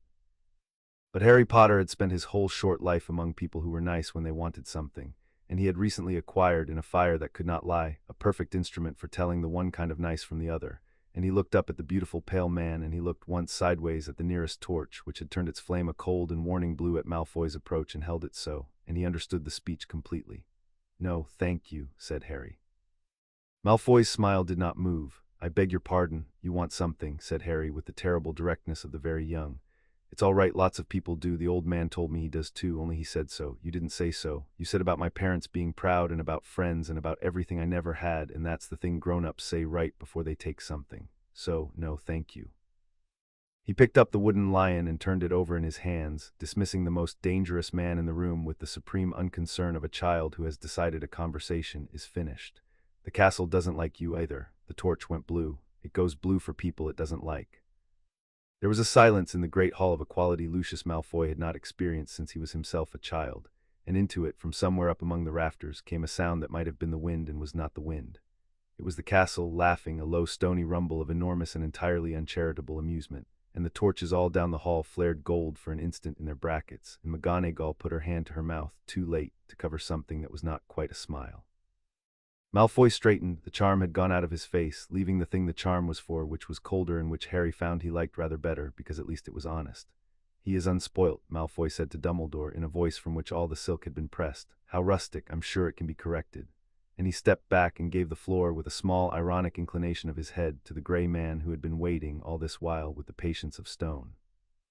Caradoc Vane did not smile, and he did not speak of the child's parents, and he did not offer his hand. He came and sat down on the bench across from Harry, which no adult had done since McGonagall on the first morning, so that his gray face was level with the child's. And he looked at Harry for a long moment with his still gray eyes, and Harry looked back, and the small portable winter that traveled with Vane settled over that end of the table, so that Harry's breath began faintly to smoke, and the carved lion in his hands grew cold. "They have told you a great many flattering things, I expect," said Vane. His voice was quiet and level and entirely without music, the voice of a man reading aloud from a document. "That you are special, that you are chosen, that the castle loves you. I am not going to tell you any of those things because I do not deal in flattery. I deal in what is true, and the truth is more interesting and a great deal more dangerous, and I think you are a child who prefers the dangerous true thing to the comfortable false one. Am I right?" And Harry, against his every intention, was interested because it was, annoyingly, exactly right, and he said nothing, which Vane correctly read as yes. "Good," said Vane, "then here is a true thing. The fire you lit is not a friend, it is a lock. It has been a lock since before the Romans, and what it locks is not a treasure and not a secret. It is the oldest and the hungriest thing on this island, and the four who built this castle could not kill it, and so they chained it with that fire, and the chain has been failing for 1,000 years, and you by accident have caught it just before it fell. That is what you have done, child, not lit a pretty fire, caught a falling chain. And the question that now matters, the only question, the question I have come 400 miles and waited 40 years to ask, is this." He leaned forward, and the winter deepened, and his gray eyes were the only thing in all the warm gold hall that did not in that moment seem alive. How does a chain that four of the greatest sorcerers who ever lived could barely forge get caught, and held, and mended, by the bare hand of a starving infant who had never been taught a word of magic? What are you that you could do that? Because if I knew that, child, if I knew that, there is nothing under this hill, nothing in the dark below the dark, that I could not learn to hold myself. He had said too much. He knew it the instant it was out. Harry saw him know it, saw the gray careful face close like a door too late. But it was out, and it hung in the cold air over the table, and it was the truest and the most frightening thing anyone had said in that hall, because it was not a lie at all, and that was exactly what was wrong with it. And it was at that moment into the cold that traveled with Caradoc Vane, into the small portable winter where the warmth of the castle had drawn back and could not reach, that something else came, and Harry felt it arrive the way you feel a draught from a door opening behind you, and it was not the castle, and it was not Godric's gold or Rowena's silver or Helga's amber. It was green. It came up out of the deep floor of the castle, out of the foundations, out of the places below the lock, a presence cold and old and immense, and it was not the hunger, though it had lived its whole long death within reach of the hunger, and had taken some of the chill of it. It was the fourth founder, the one the others would not name, woken at last from 1,000 years of guilty sleep by the smell of a thing he recognized, and it slid into the winter at Vane's shoulder unseen by every soul in the hall but one, and it spoke, low and sibilant and directly into the deepest ear of the child, in a voice like water moving in a sealed and lightless place.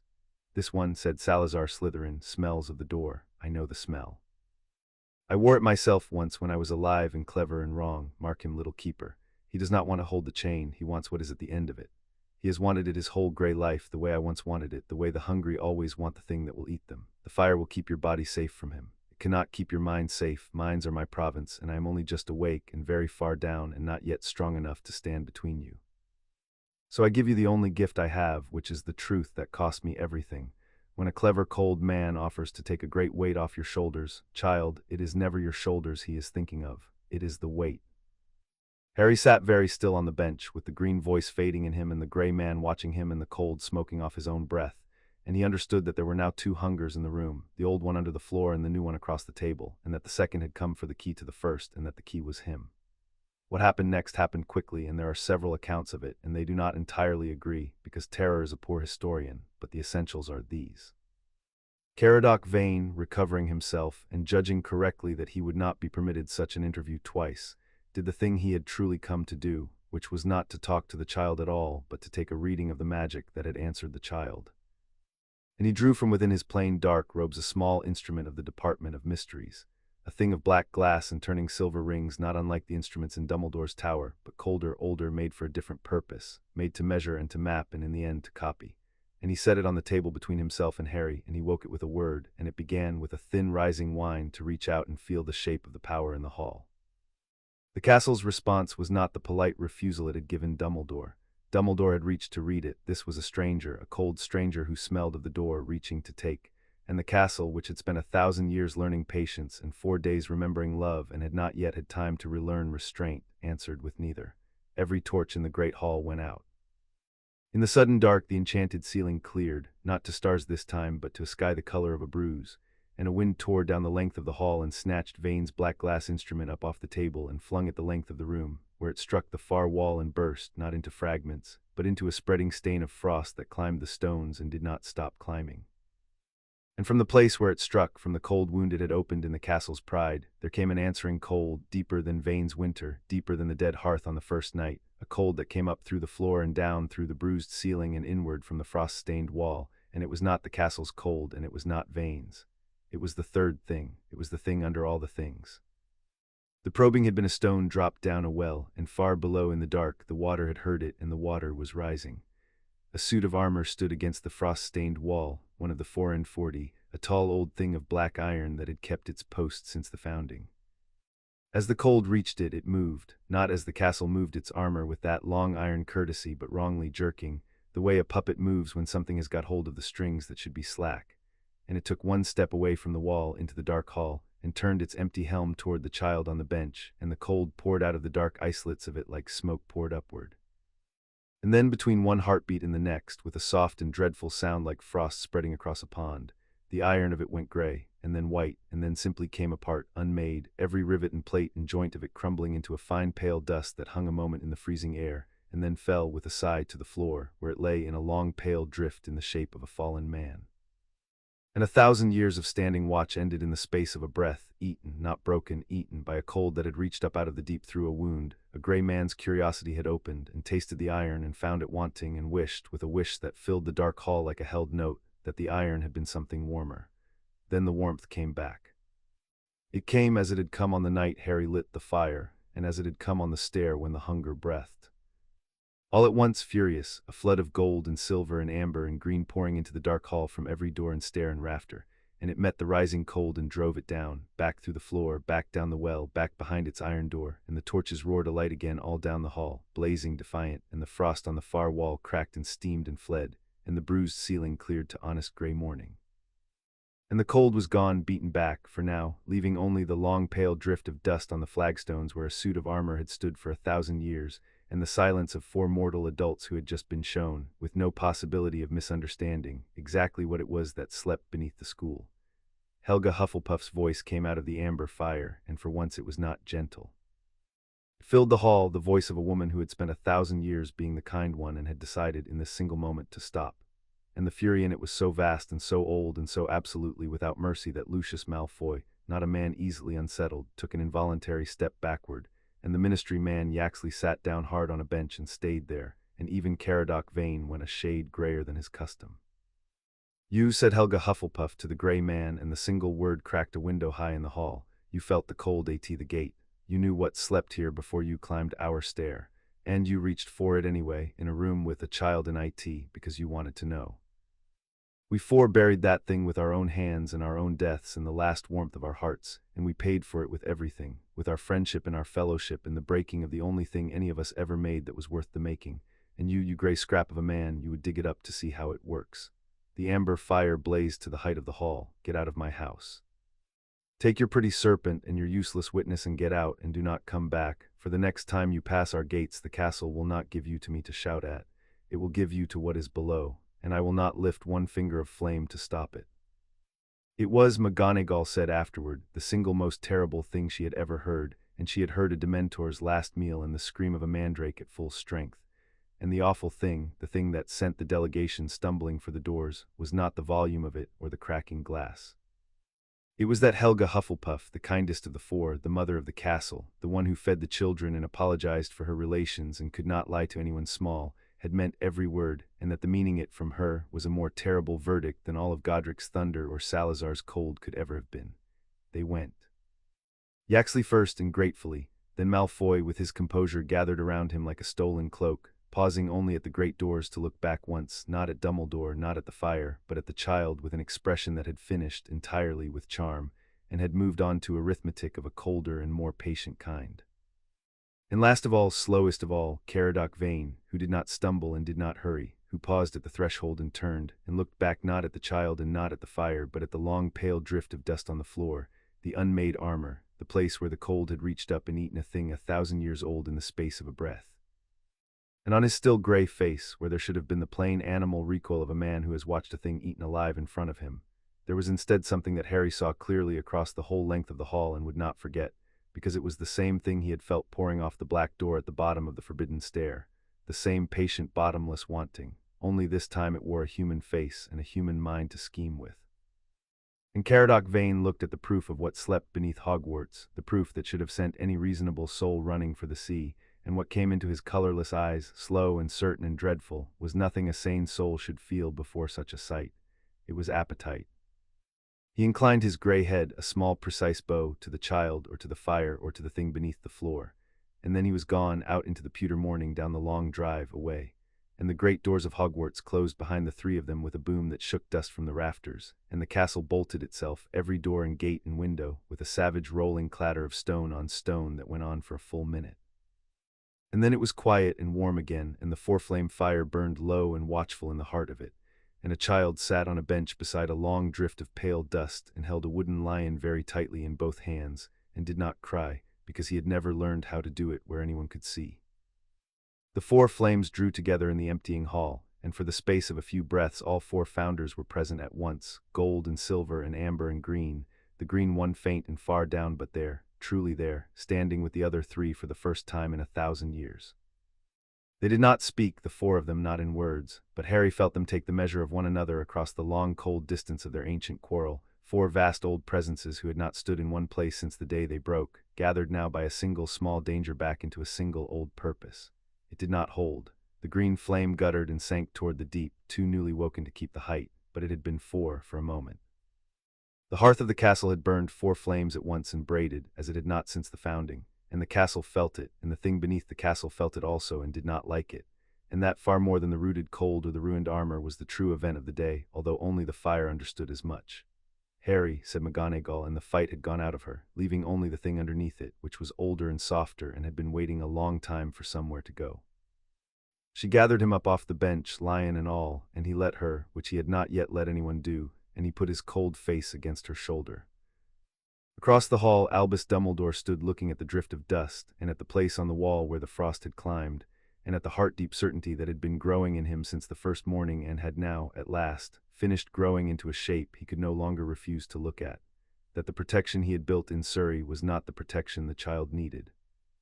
That the danger to the child was not, had never truly been, the broken remnants of Voldemort's following, men he understood and could outmaneuver.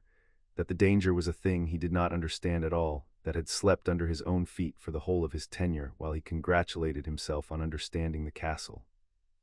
And that the only fortress on the island strong enough to stand between Harry Potter and what wanted him had already, without consulting Albus Dumbledore in the slightest, chosen the child for its own, and would keep him whether the headmaster or the board or the ministry or the laws of 3 committees willed it or no. Minerva, he said quietly, I have been wrong about a great many things. I am beginning to suspect I have been wrong about the largest of them. Will you keep him close tonight? I must go down to the deep door, and I must beg the castle, which does not like me, to let me through it, because there is a green presence newly woken in this castle that I have read of and never thought to meet, and I think the time has come for the founders and I to have the conversation I have spent a fortnight avoiding, about precisely what is buried under my school, and precisely what it is going to cost to keep it there.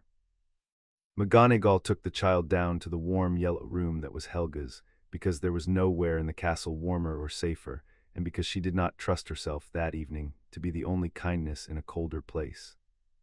She set him on the worn bench by the spring, and the founder fed them both, a soup that tasted of every winter supper either of them had ever been grateful for, and for a long while neither of them said anything, which McGonagall had learned across 50 years of frightened children was very often the kindest thing a person could say. It was Harry who broke it. There's a fourth one now, he told her around the soup. A green one. He woke up today when the gray man came. Talk to me inside where the others can't hear unless I let them. He turned the wooden lion over in his fingers. He said the gray man smells like the door. He said the gray man doesn't want to hold the chain, he wants the thing on the end of it, and that he, the green one, used to want it too when he was alive, and that's how he can tell. He looked up, and his eyes had gone too old for his face the way they did. Is the green one bad? The others won't even say his name, but he warned me.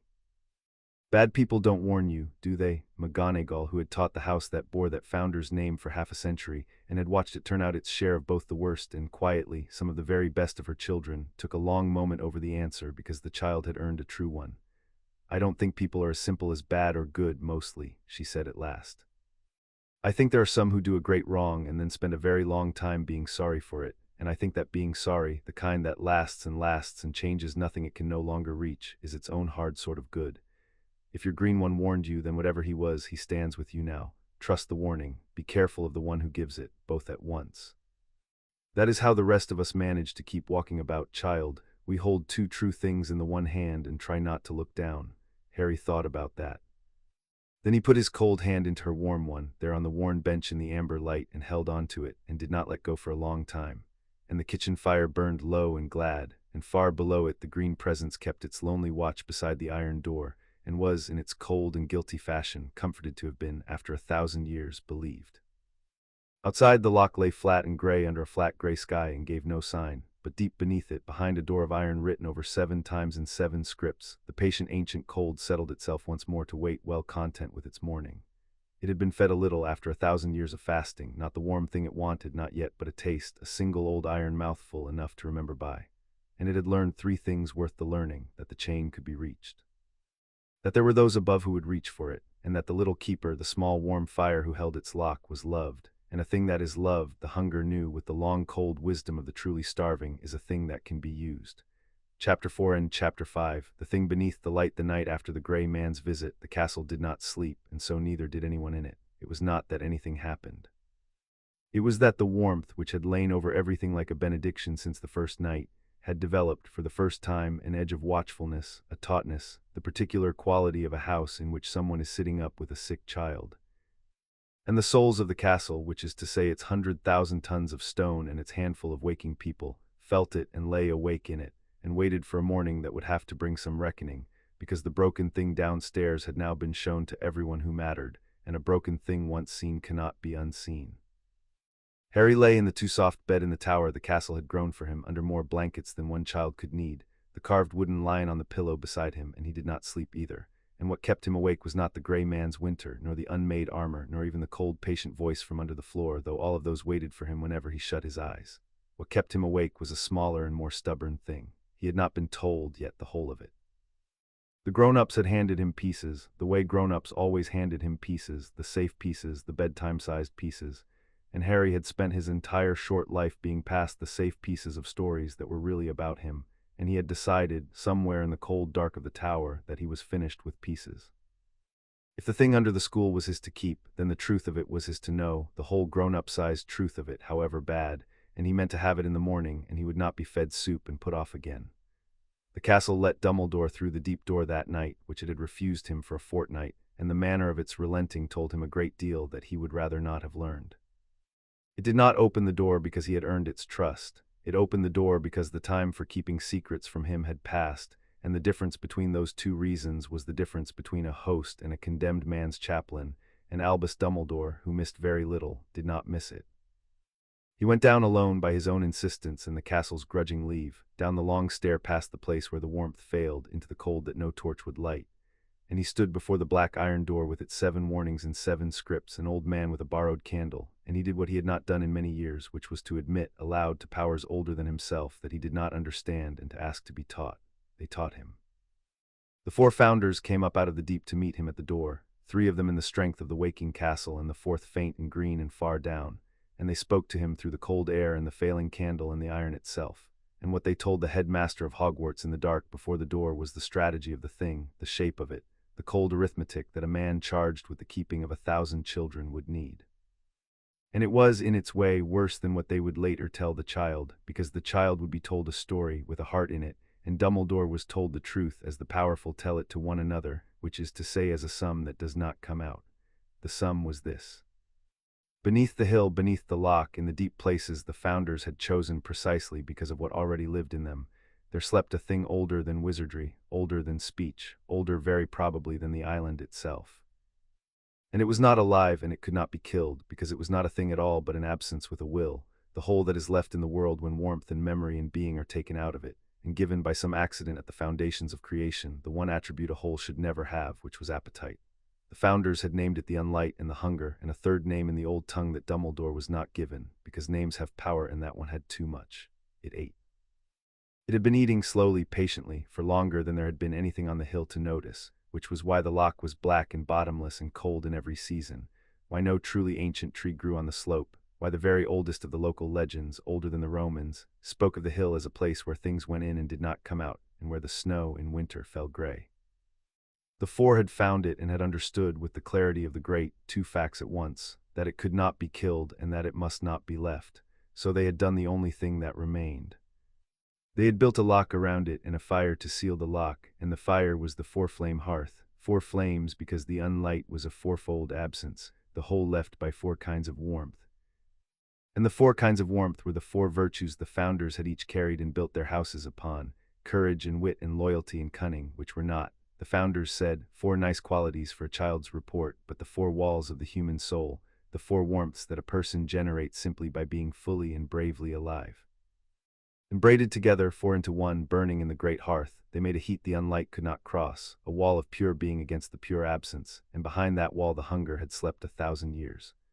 Dumbledore stood with this in the cold and turned it over in his old and capacious mind, and found, as he had found very few things in 104 years, that it reached him in a place he had long ago supposed armored over. He had spent his life among powers, he had bound and banished and bargained with a great many terrible things, and he had always, at the bottom of himself, believed that any power could in the end be met by a greater, that the world was a ledger and that sufficient wisdom and sufficient courage could always, somewhere, find the entry that balanced it. The unlight was not in the ledger. The unlight was the place where the ledger had been torn out. You could not destroy it, he said. It was not quite a question. You do not destroy a whole, said Rowan as light, with the patience of a teacher who has given the same answer for 1,000 years. You may fill it for a time with enough of what it lacks, that is the fire, but the filling is not a mending, the whole remains a whole and waits, and the instant the filling fails it is exactly as empty as it ever was. We were not fools, headmaster, whatever Salazar came at last to think of us. We looked for the way to end it. There is no way to end it. There is only the fire and the keeping of the fire, and the passing of the keeping from warm hand to warm hand down all the years forever, or until the world has grown warm enough in itself to need no hearth at all, and the world, you will have noticed, is not yet anywhere near so warm as that. And the wall has been falling, said Dumbledore, since the fourth flame went out.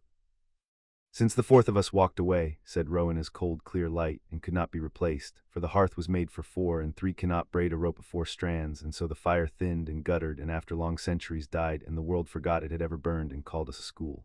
A silence. You have done well to keep the children safe above it for so long, headmaster, in your ignorance, but ignorance was always going to run out. The chain caught this once by a miracle we did not earn and do not deserve. It will not catch twice.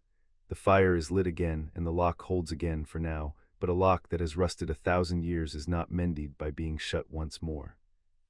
The hunger is awake now, fully awake, awake as it has not been since the founding, roused by the very light that binds it, and it will spend whatever time it has testing the rust, and there is a great deal of rust, and there is only one hand on the island that the fire will answer, and it is small, and it is 5 years old, and you cannot send it back to Surrey, Albus. You never could. You only thought you could because you had never been shown the shape of the thing you were keeping it from.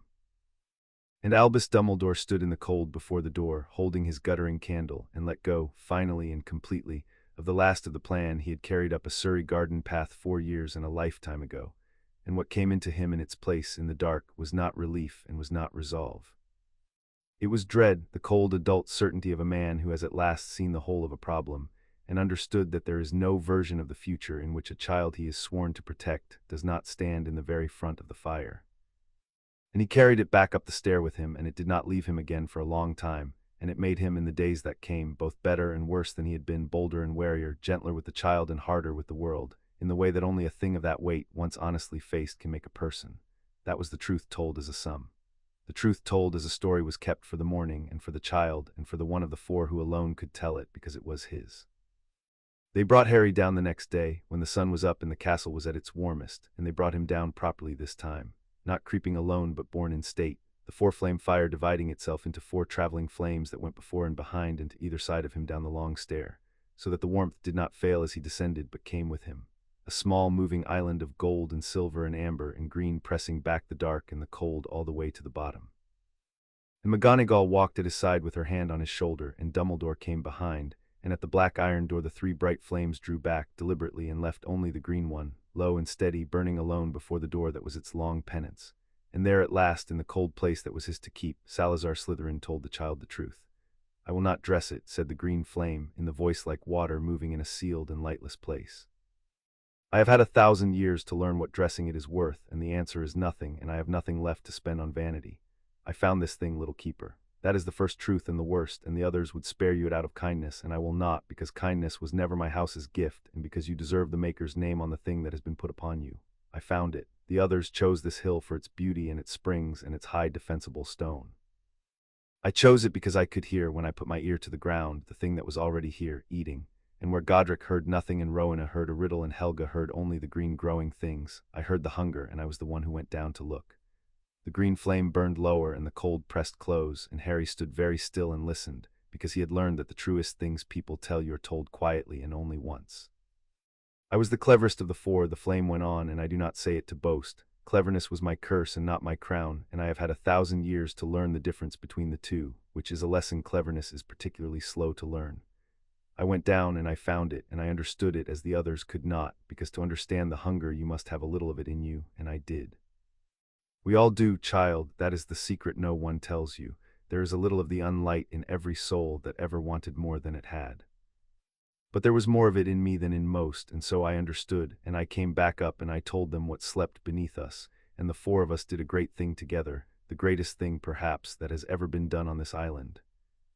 We bound it with our 4 flames and our 4 houses in the last warmth of our living hearts, and we built this castle to be its prison and its prison's disguise, a school full of warmth and children and growing things, the loudest, warmest, most alive place we could make, because the one thing the hunger cannot abide is a great deal of life being lived directly on top of it, cheerfully, forever. We made it 4-fold on purpose," the green flame went on. 4 houses, 4 virtues, 4 flames, because the thing below is a 4-fold emptiness and had to be answered in kind. It is the cold that is left where courage has been eaten away, so we set Godric against it. It is the folly that is left where wisdom has been taken, so we set Rowena. It is the betrayal that is left where loyalty has been hollowed out, so we set Helga, who never betrayed a living soul and never could have. And it is the despair that is left where cunning has been gnawed down to nothing but its own ending. And against that, child, against that they set me, because I knew it nearest, because a lock is strongest where it is forged of the very metal the thief himself is made of. 4 warmths braided into one. Take away any of the 4 and the braid will not hold. Take away the 4th, as they did the night I walked out, and the whole of it comes, in the slow fullness of time, undone. "That's why there's a school," said Harry slowly, working it out the way he worked out the rules of the fire. "It's not a school with a monster under it by accident, it's a lid. The whole school is a lid, and the children are the warm part, the part it can't stand. We're the fire too, all of us, just by being here and being alive." There was a silence from the green flame that was, Harry understood, the silence of being surprised, and then Salazar Slytherin said, very softly, "You are 5 years old." And then, "Yes. That is exactly it, and it took me 40 years of my life to see it as plainly as you have seen it in a breath. And that little keeper, that quickness, is why the fire chose you, and why the gray man covets you, and why I am going to tell you the rest of it, even though the rest of it is my shame. Because you of all the souls who have ever stood at this door are the one most likely to do better with it than I did." Harry looked at the green flame in the cold, the one founder who burned alone, far from the others, in the place that even the castle would not go. "Why are you down here all by yourself?" he asked. "The others are all up in the warm. You're the one who warned me. Why don't you get to be warm too?" The green flame was quiet a moment. "Because this is my door," it said at last. "I found it. I nearly opened it. The warmth above is for those who only ever wish the door kept shut. I am not one of them. I am the one who wanted it open, and a small, cold, honest part of me, that I have spent 1,000 years declining to lie to myself about, wants it open still. So I keep my watch where the wanting can do no harm, alone in the cold, between the thing I coveted and the warm house full of children I helped to put in its reach. No one sentenced me to it. It is the sentence I passed on myself, and it is just, and I will serve it until the door is made safe forever, or the world ends, whichever a freezing child contrives to manage first." There was no warmth in the sound he made then, but there was, for the first time, something that was trying to learn how to be warmth. Now, no more stalling, little keeper. You wanted the whole of it. Here is the whole of it, and he told the rest. He told how, after the binding, in the long, proud years after, he had begun to think a forbidden thought, that a thing so powerful, a thing that could unmake a suit of armor or a man or a kingdom in the space of a breath, was a terrible waste to keep merely sleeping. That the founders had enemies, men who hunted and burned their kind, and that here beneath their feet lay a weapon that could end all hunting forever, if only one were brave enough, or clever enough, or cold enough to open the door a crack and learn to hold the leash. He had wanted to use it. He had told himself it was for the others, for the children, for the safety of all wizard kind, and that, he said, that is always the lie, little keeper, mark it well, for you will hear it again from a gray mouth before this is done. The one who wants to wield the unbearable thing always tells you he wants it to keep someone safe. I believed my own lie. I went down to the door alone in the night, and I put my hand upon it, the way you put your hand into the hearth, and I meant to open it, only a crack, only to learn. What happened? Harry whispered. Helga stopped me, said Salazar, and for the first time the cold green voice held something that was not cold. She had followed me. She had always seen me most clearly of the four because she loved me best, which is the same thing in the end. She stood between me and the door, a woman with no weapon but her warmth, and she would not move, and she said, Salazar, if you open that door you will not be wielding it. It will be wielding you. That is what hunger does. It eats the hand that feeds it first. And I knew that she was right, and I could not bear that she was right, and so I did the thing that proud, wronged, clever people do when they cannot bear to be wrong. I called her a fool and a coward. I called them all fools and cowards for sitting on a power that could save us all. We quarreled, the four of us here before this door, the worst quarrel that has ever been quarreled, and the histories have it that we fought over which children should be let in to learn, and that is the kind lie we agreed upon afterward, to spare the truth. The truth is that we fought over whether to open the door to the end of the world, and I lost, and I could not stay and watch them keep a power I believed should be used, and so I left. And the moment I left, the flame could not be made, and the fire began, that very night, to die, and the thing I had wanted to wield woke a little in its sleep and smiled. And I spent the next 1,000 years down here in the cold beside the door I had nearly opened, watching the fire I had helped to kill go slowly out, unable to die properly and unable to undo it, until a freezing child reached his bare hand into a dead hearth and lit it again out of pity, which is the one thing I never thought to try, because pity was never my house's gift either, and it is, it turns out, the only key that ever fit the lock. The green flame guttered almost to nothing and then steadied. So now you know the whole of it, said Salazar Slytherin. You know what sleeps below and why, and you know what manner of fool first found it and first wanted it, and you know that the gray man is that same fool wearing a colder coat, and you know, because you are quick, the thing the others did not quite have the heart to say to you plainly. That the fire is lit again and the lock holds again, but a lock alone was never enough. It was only ever enough because 4 living people stood watch over it with their whole lives. And they are dead, child, all 4 of us are dead. We are only echoes the castle could not bear to let go, and the watch has fallen after 1,000 empty years to you. You did not ask for it. It is not fair. Helga will have told you it is not fair, and she is right. She is always right. It is the most unfair thing in all the long, unfair history of this unfair island, and it is yours, and I am sorrier than 1,000 years of cold can say that it is. Harry stood before the green flame in the cold, with the 3 bright flames waiting behind him and McGonagall's hand tight on his shoulder and Dumbledore silent in the dark, and he did the thing that no one, in all the tale of the Unlight, had ever done at that door. He did not rage, and he did not run, and he did not reach to seize. He thought about it carefully, the way he thought about everything, turning it over with his 2 old eyes, and then he asked the only question that mattered, in the small, clear, steady voice that the cold could not quite reach. Can it be killed, ever? Or do I just have to keep the fire lit forever and ever, all my life, and never stop or it gets out? And the 4 founders, gold and silver and amber and green, the 3 bright ones and the one in the cold, were silent together. And it was the silence that answered him, the long, terrible founder's silence, the silence of 4 of the greatest who ever lived, who had spent their whole lives and their whole deaths on this single question, and had never found a better answer than a fire that must never be allowed to die. And into that silence, from very far below, through the iron door, came the thing that had been waiting 1,000 years for exactly such a moment as this to come leaking down to it through the stone. The cold came up. It did not come as it had come before, in a breath under a door or a probing finger of frost. It came as a tide comes, all at once, everywhere, and the black iron door groaned in its frame, and the 7 warnings blazed white, and then, with a sound like the world's largest sheet of ice giving way, one of the 7 seals that held the door, the outermost, the oldest, cracked from top to bottom and went dark. And through the crack poured the Unlight, not as light, for it had none, but as the absence of everything, a cold that was the cold of the space between stars given a will and an appetite. And it reached up the stair toward the small, warm island of child and founders, and grasping it found this time that the child was awake and aware, and that there was a cold in him already that had nothing to do with the stair, the small cold that comes into anyone who watches a tide of unmaking pour up toward the people he loves.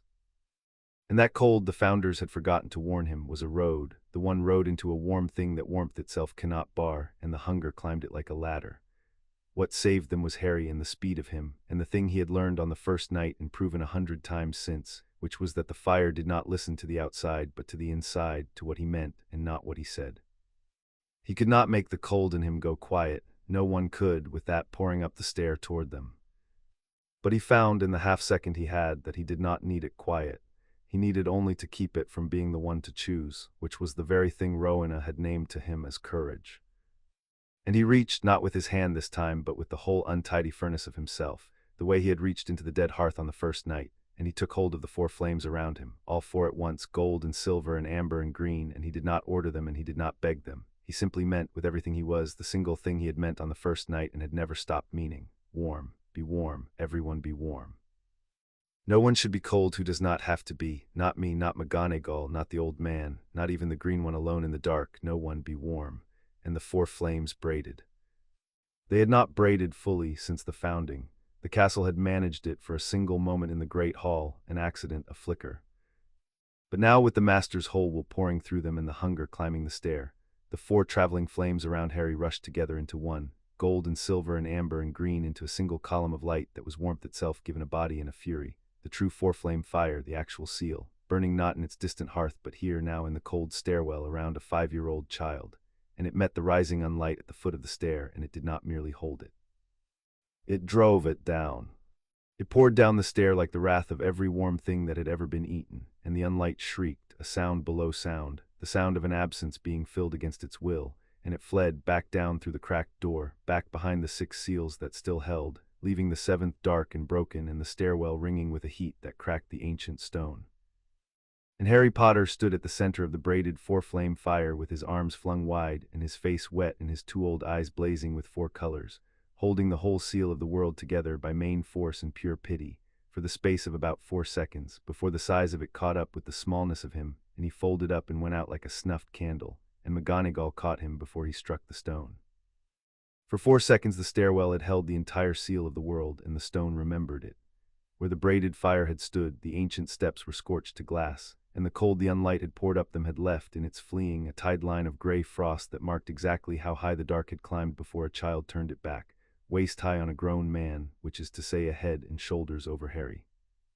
The 3 bright founders hung in the smoking air above the place where he had fallen, gold and silver and amber, and they did not speak, because there are moments that even the eloquent dead have the grace to meet in silence.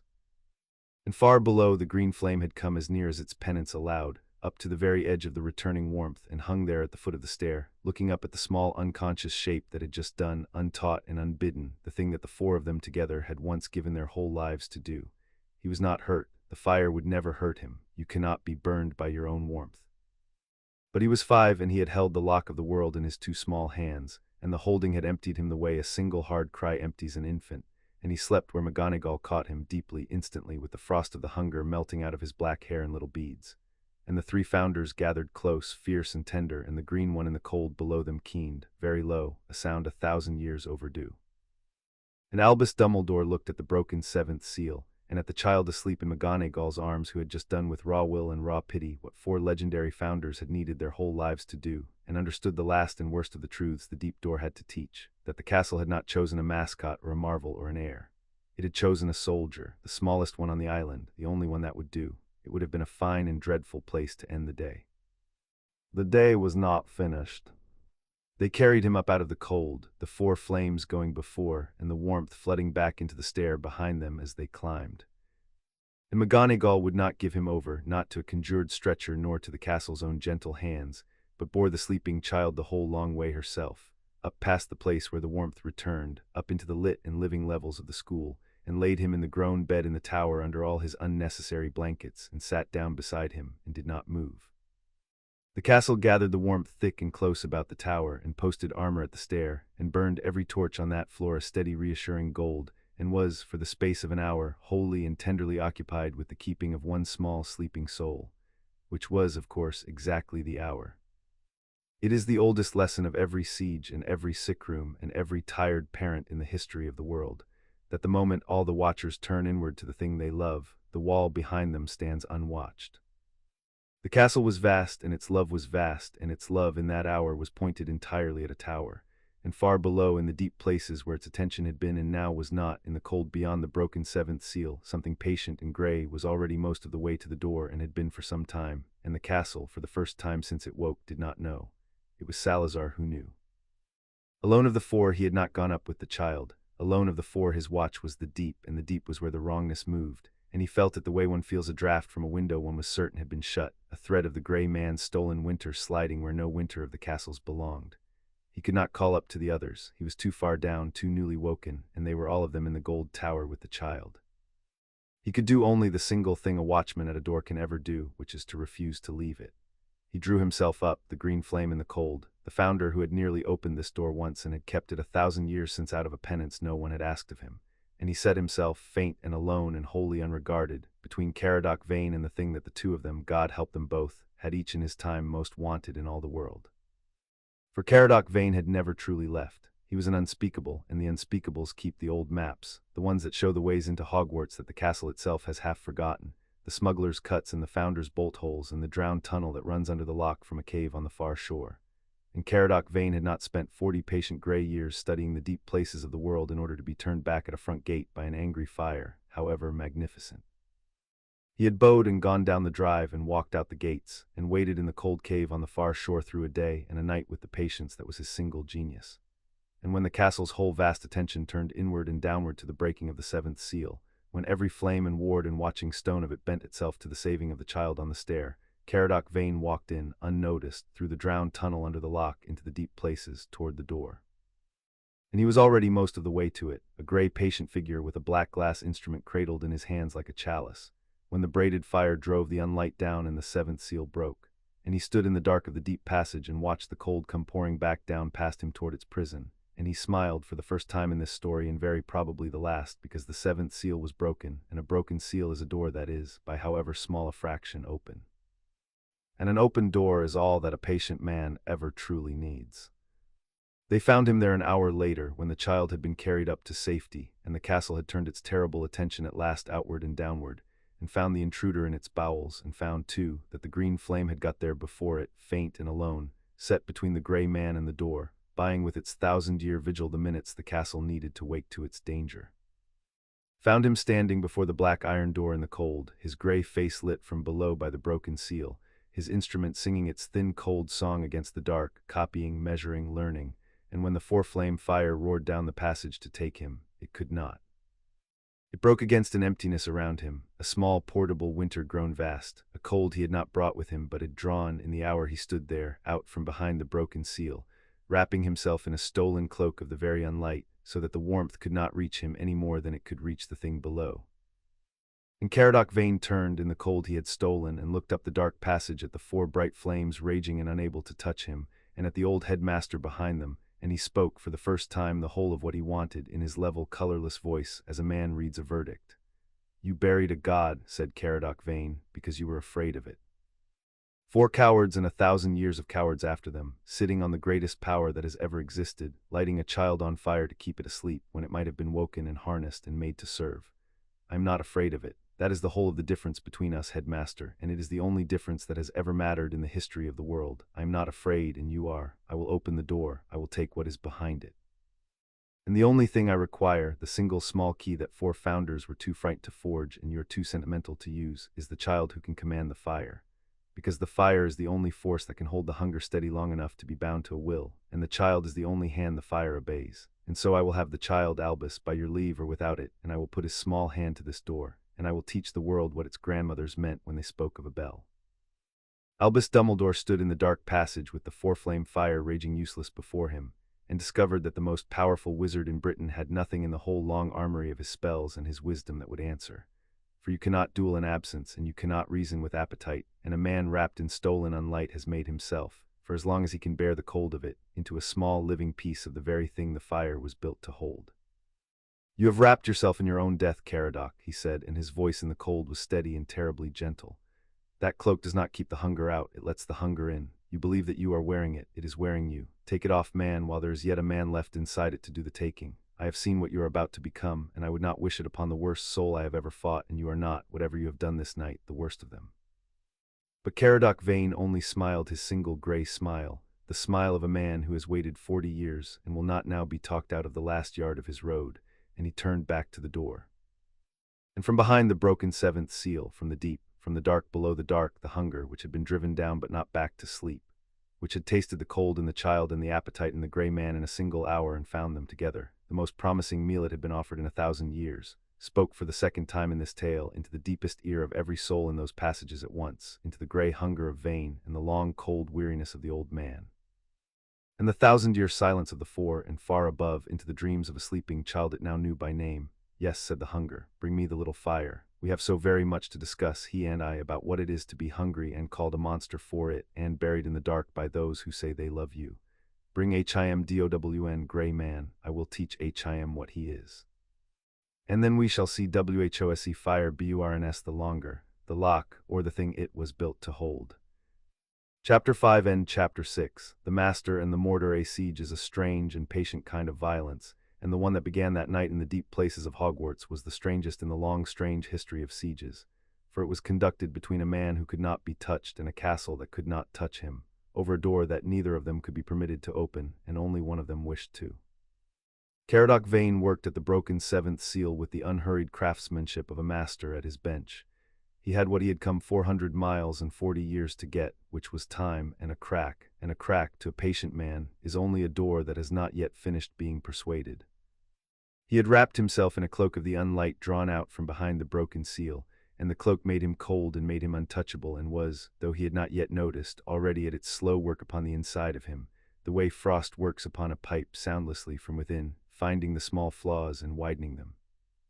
And he stood in the dark before the great iron door and set his black glass instrument singing against the remaining 6 seals, one after another, mapping them, learning them, picking with infinite care at the locks that 4 founders had forged out of their own deaths. He could not be stopped by fire. The castle learned this within the first hour, and it was a thing the castle had never had to learn before, for fire had always been the whole of its strength. And there is a particular horror in watching the one weapon you have ever needed fail against the one foe you have ever truly had, and the castle felt it in the slow vast way the castle felt everything and did not break because it had a master now, and a thing with a master to protect does not have the luxury of giving in. So it watched and it learned and it endured, which are the 3 things a castle is best at. It watched the grey man's instrument crawl across the 6 remaining seals like a spider across a web, testing each strand. It learned, seal by seal, the precise reach and the precise limit of the cold he had stolen, the way a swordsman learns an opponent across the slow first passes of a duel. And it endured the unendurable thing, which was to stand by with all its vast strength gone useless while a small grey patient man unpicked, thread by thread, the knot that 4 founders had died to tie. The hours went by. Far above, the sky began by imperceptible degrees to think about the dawn. The first of the 6 seals failed near midnight with a sound like a struck bell drowning, the second an hour after, softer, the sound of a thing that gives up. Salazar marked each one as it went, and named it aloud to the grey man, not to wound him, for there was no longer any wounding a man so far gone, but because a watchman names the hours, because it was the last office left to him, because someone who had loved this door ought to be present and awake at its unmaking. 4 left, he said, when the second failed. I begged them at the end to bind me here in the stone instead of letting me walk away. I swore I would hold the door 1,000 years and never weaken. They would not have it. They said a lock made out of a tempted man is a lock that wants in its heart to open. They were right, as they were right about all of it, and I have spent 1,000 years proving it, and you, grey man, are the proof's last line. 3 left, he said, an hour on. Vane did not answer. Vane had stopped answering some while since, which Salazar noted and marked, because a man who has stopped answering is a man the cloak has already finished with. Salazar Slytherin held the door. He could not touch Vane either. The green flame broke against the stolen cloak of cold the same as the bright ones did. But he could stand and he could speak, and he had 1,000 years of knowing exactly what was about to happen to a clever cold man who reached for the unlight, because he had very nearly been that man. And so he spent the long hours of the siege doing the only thing left to him, which was to talk, to pour into the grey man's ear every truth he had bought with his own ruin, the whole bleak ledger of it. You think the cloak protects you, said Salazar. It is eating you. You think you will open the door and reach in and take. There is no taking. I stood where you stand, grey man, with my hand on this very iron, and I was cleverer than you and stronger than you, and I had 3 of the greatest souls that ever lived at my back begging me to stop, and even I understood at the last instant what you have not the wit to understand at all, that a thing which is only hunger does not give itself to be wielded. It wields. You will not hold it. You will be its hand and its mouth and its road into the warm world, and the last clear thought you ever think will be the understanding that Helga Hufflepuff was right, and that you have spent your one gray life forging yourself into a key for a door that opens only one way. But Caradoc Vane had not crossed 40 years of patience to be turned at the threshold by a dead man's regret, and he did not stop, and the 6 seals, one after another, began with infinite slowness to fail, and the castle, understanding at last that the door would open, and that fire alone would not be enough when it did, began to do the thing it had not done in 1,000 years. It began to arm. Far above, in the cold hour before dawn, Albus Dumbledore climbed up out of the deep with the worst news of his long life, and walked directly into the second worst. They were waiting for him in the entrance hall, Lucius Malfoy, immaculate even at that hour, and behind him a half-dozen wizards in the slate-gray robes of the Department of Magical Law Enforcement, and at their head a small, self-important official clutching a scroll heavy with the seals of the Wisengamot. They had come up the drive in the dark on brooms, which is not done, which is the act of people who have decided that the ordinary courtesies no longer apply, and the castle had let them in, which surprised Dumbledore until he understood it, and understanding it was worse, because the castle had let them in for the same reason it had begun to arm. It had stopped at some point in that long night, thinking of the world above as a thing to be managed by manners, and had begun thinking of it as a board on which pieces were now moving, and it wished to see the pieces. Headmaster, the official's voice cracked with the effort of being grand. By emergency order of the Wisengamot, sealed this night, I am instructed to take into the protective custody of the Ministry the minor Harry James Potter, presently and improperly resident within this institution, for his own safety and the security of the realm, pending a full inquiry into the phenomena. You will produce the child. Lucius Malfoy said nothing. He did not need to. The arithmetic he had begun in the Great Hall a week before had come out, as his arithmetic generally did, in his favor. He had not been able to take the child by charm, and so he had taken instead the law, which is only charm with a scroll. And he stood at the official's shoulder with his pale eyes mild, and his gloved hands folded on his cane, and watched Albus Dumbledore being handed, at last, a problem to which all his cleverness and all his power and all his titles supplied no lawful answer. For the order was lawful. Dumbledore could see the seals from across the hall. He had spent his whole life inside the law, building it, bending it, revering it as the one frail wall between wizardkind and its own worst nature. He had been the Ministry's man and the Wisengamot's man and the system's man for longer than any soul now living, and he had told himself for all those years that he served the child best by serving the institutions that protected all children. And here in the cold hour before dawn, the institutions had sent 6 gray-robed men to take the one child in Britain who could not be allowed to leave down a drive, away from the only fire that could hold the unlight asleep, into a custody that Caradoc Vane's masters would unlock with a word. He thought in those 3 breaths of a great many things.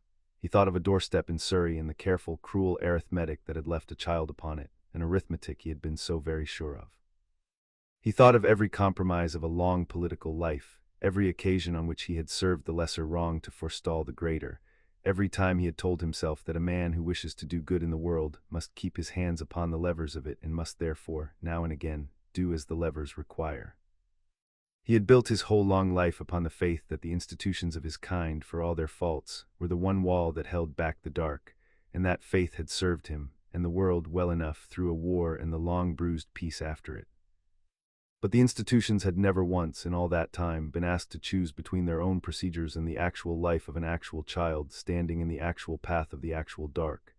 And now they had been asked, and they had answered with a scroll, and 6 gray men, and a writ of protective custody.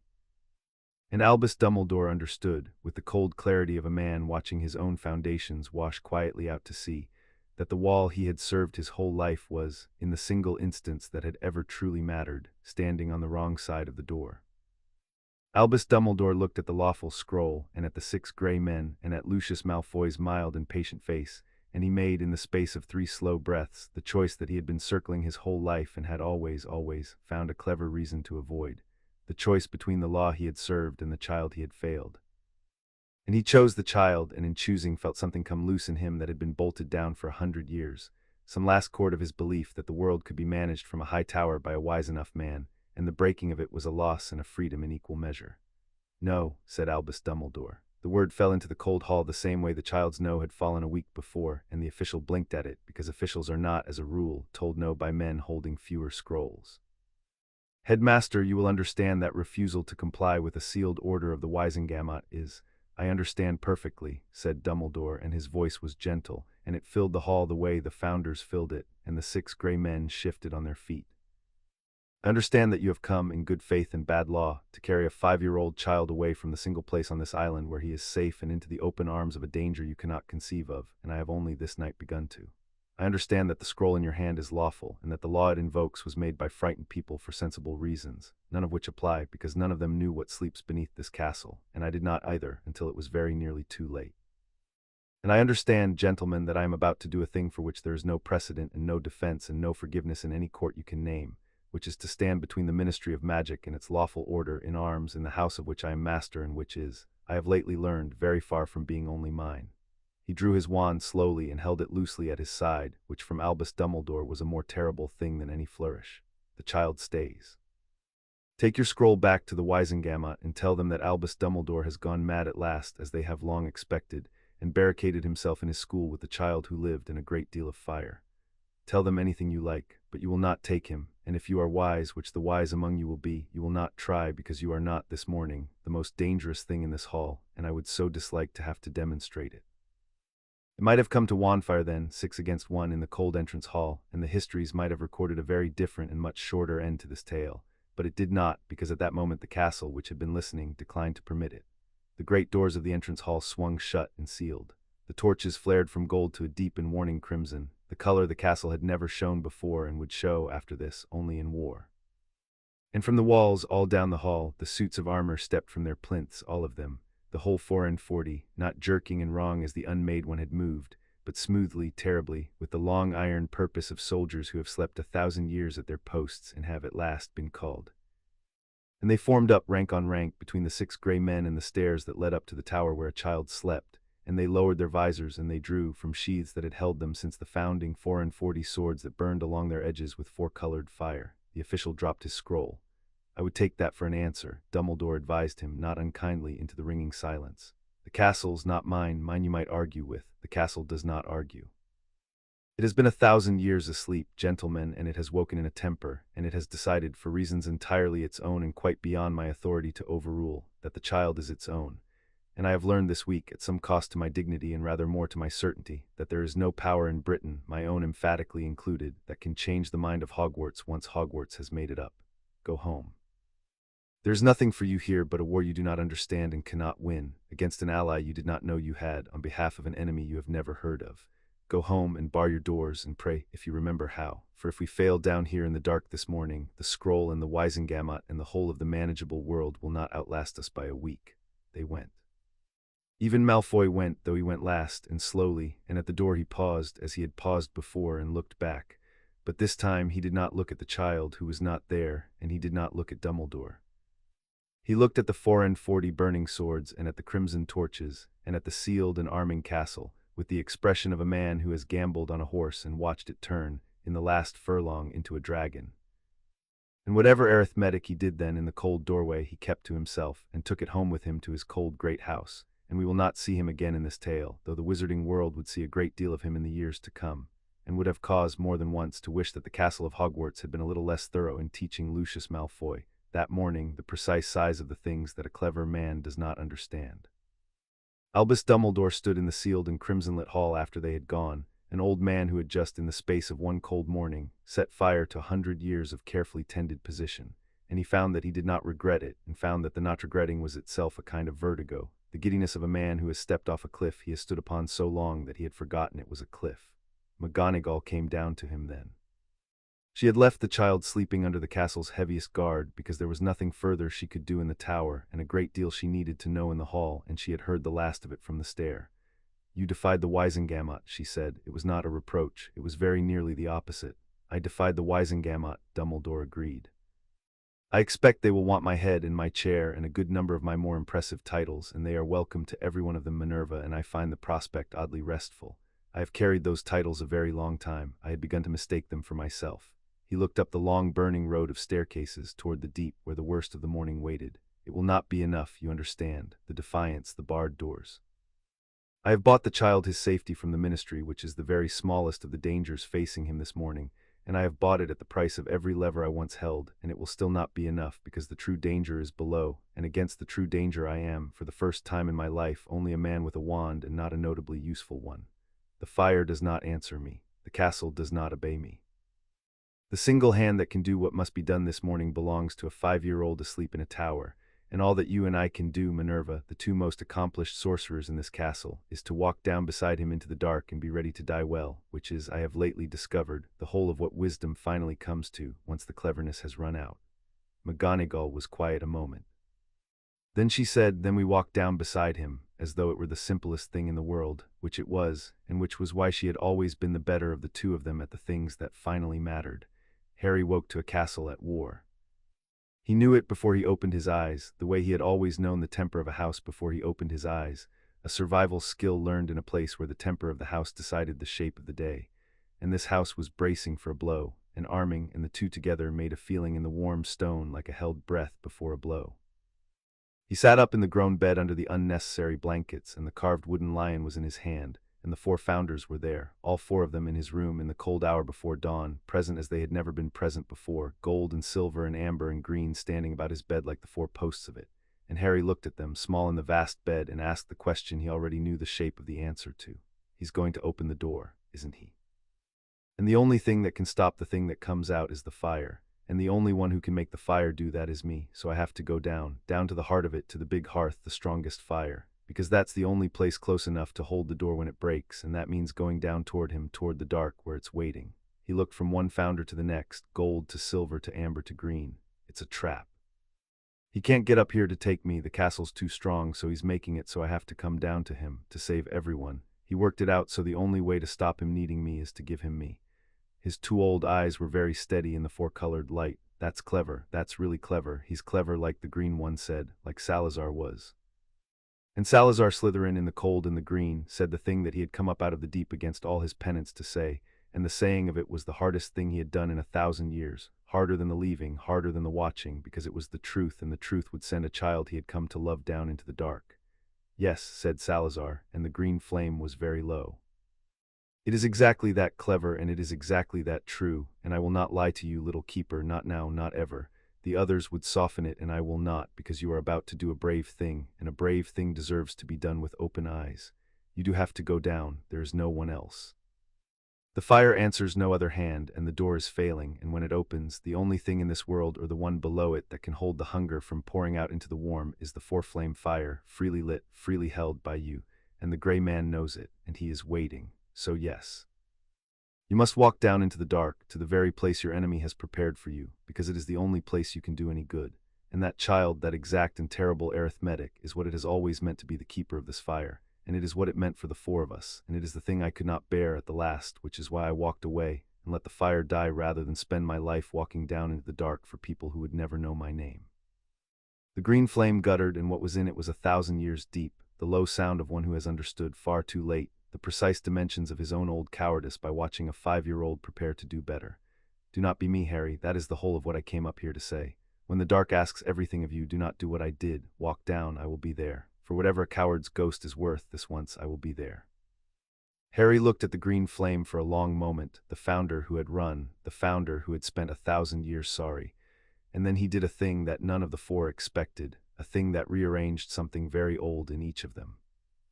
He got out of the enormous bed, and he walked across the cold floor to the green flame where it burned alone and apart from the bright 3, the way it always burned alone and apart, and he put his small hand out toward it, not to take warmth, for it had little to give, but to offer it the way he had offered it to a dead coal on the first night of his new life. You're not a coward, Harry told Salazar Slytherin. You came back, you warned me, you're telling me the truth when it's hard. And you're going to be there, he frowned, working it out as he did with everything. I think a coward is just someone who hasn't come back yet. You came back, so you're not one anymore. I don't think it counts forever. I don't think anything bad you do counts forever if you spend long enough being sorry and then you come back and help. That's not a coward. That's the bravest one maybe, because you have to be brave twice, once to come back and once to do the thing. There was a silence in the tower then of a kind that the castle had not held in 1,000 years, the silence of an ancient and terrible grief being, not healed, for some griefs are past healing, but at long last set down.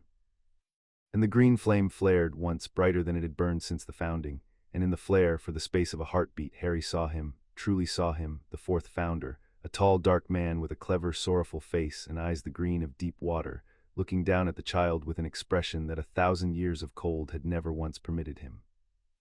And then the flare sank back, and the founder was aflame again, but a different flame, a warmer one, a flame that had been, by a 5-year-old in a cold tower before a dreadful dawn, forgiven. The bright three had kept silent through all of this, giving the green one the floor he had been 1,000 years denied. But now, as the child turned from the forgiven flame, they came in close around him, gold and silver and amber, to give him each what they had to give, because a keeper does not go down into the dark unfurnished. Godric came first, as Godric always came first. Cub, said the gold flame, and it was not booming now. It was low and steady and certain. I have nothing clever to tell you. Clever was never my gift. I have only this. The thing down there is going to tell you that you are like it. It will say you were hungry and locked away and called a monster, and that so was it, and that the two of you are kin. It will be telling the truth, which is precisely what will make it the worst lie you ever hear. You were hungry, and you fed a fire instead of yourself.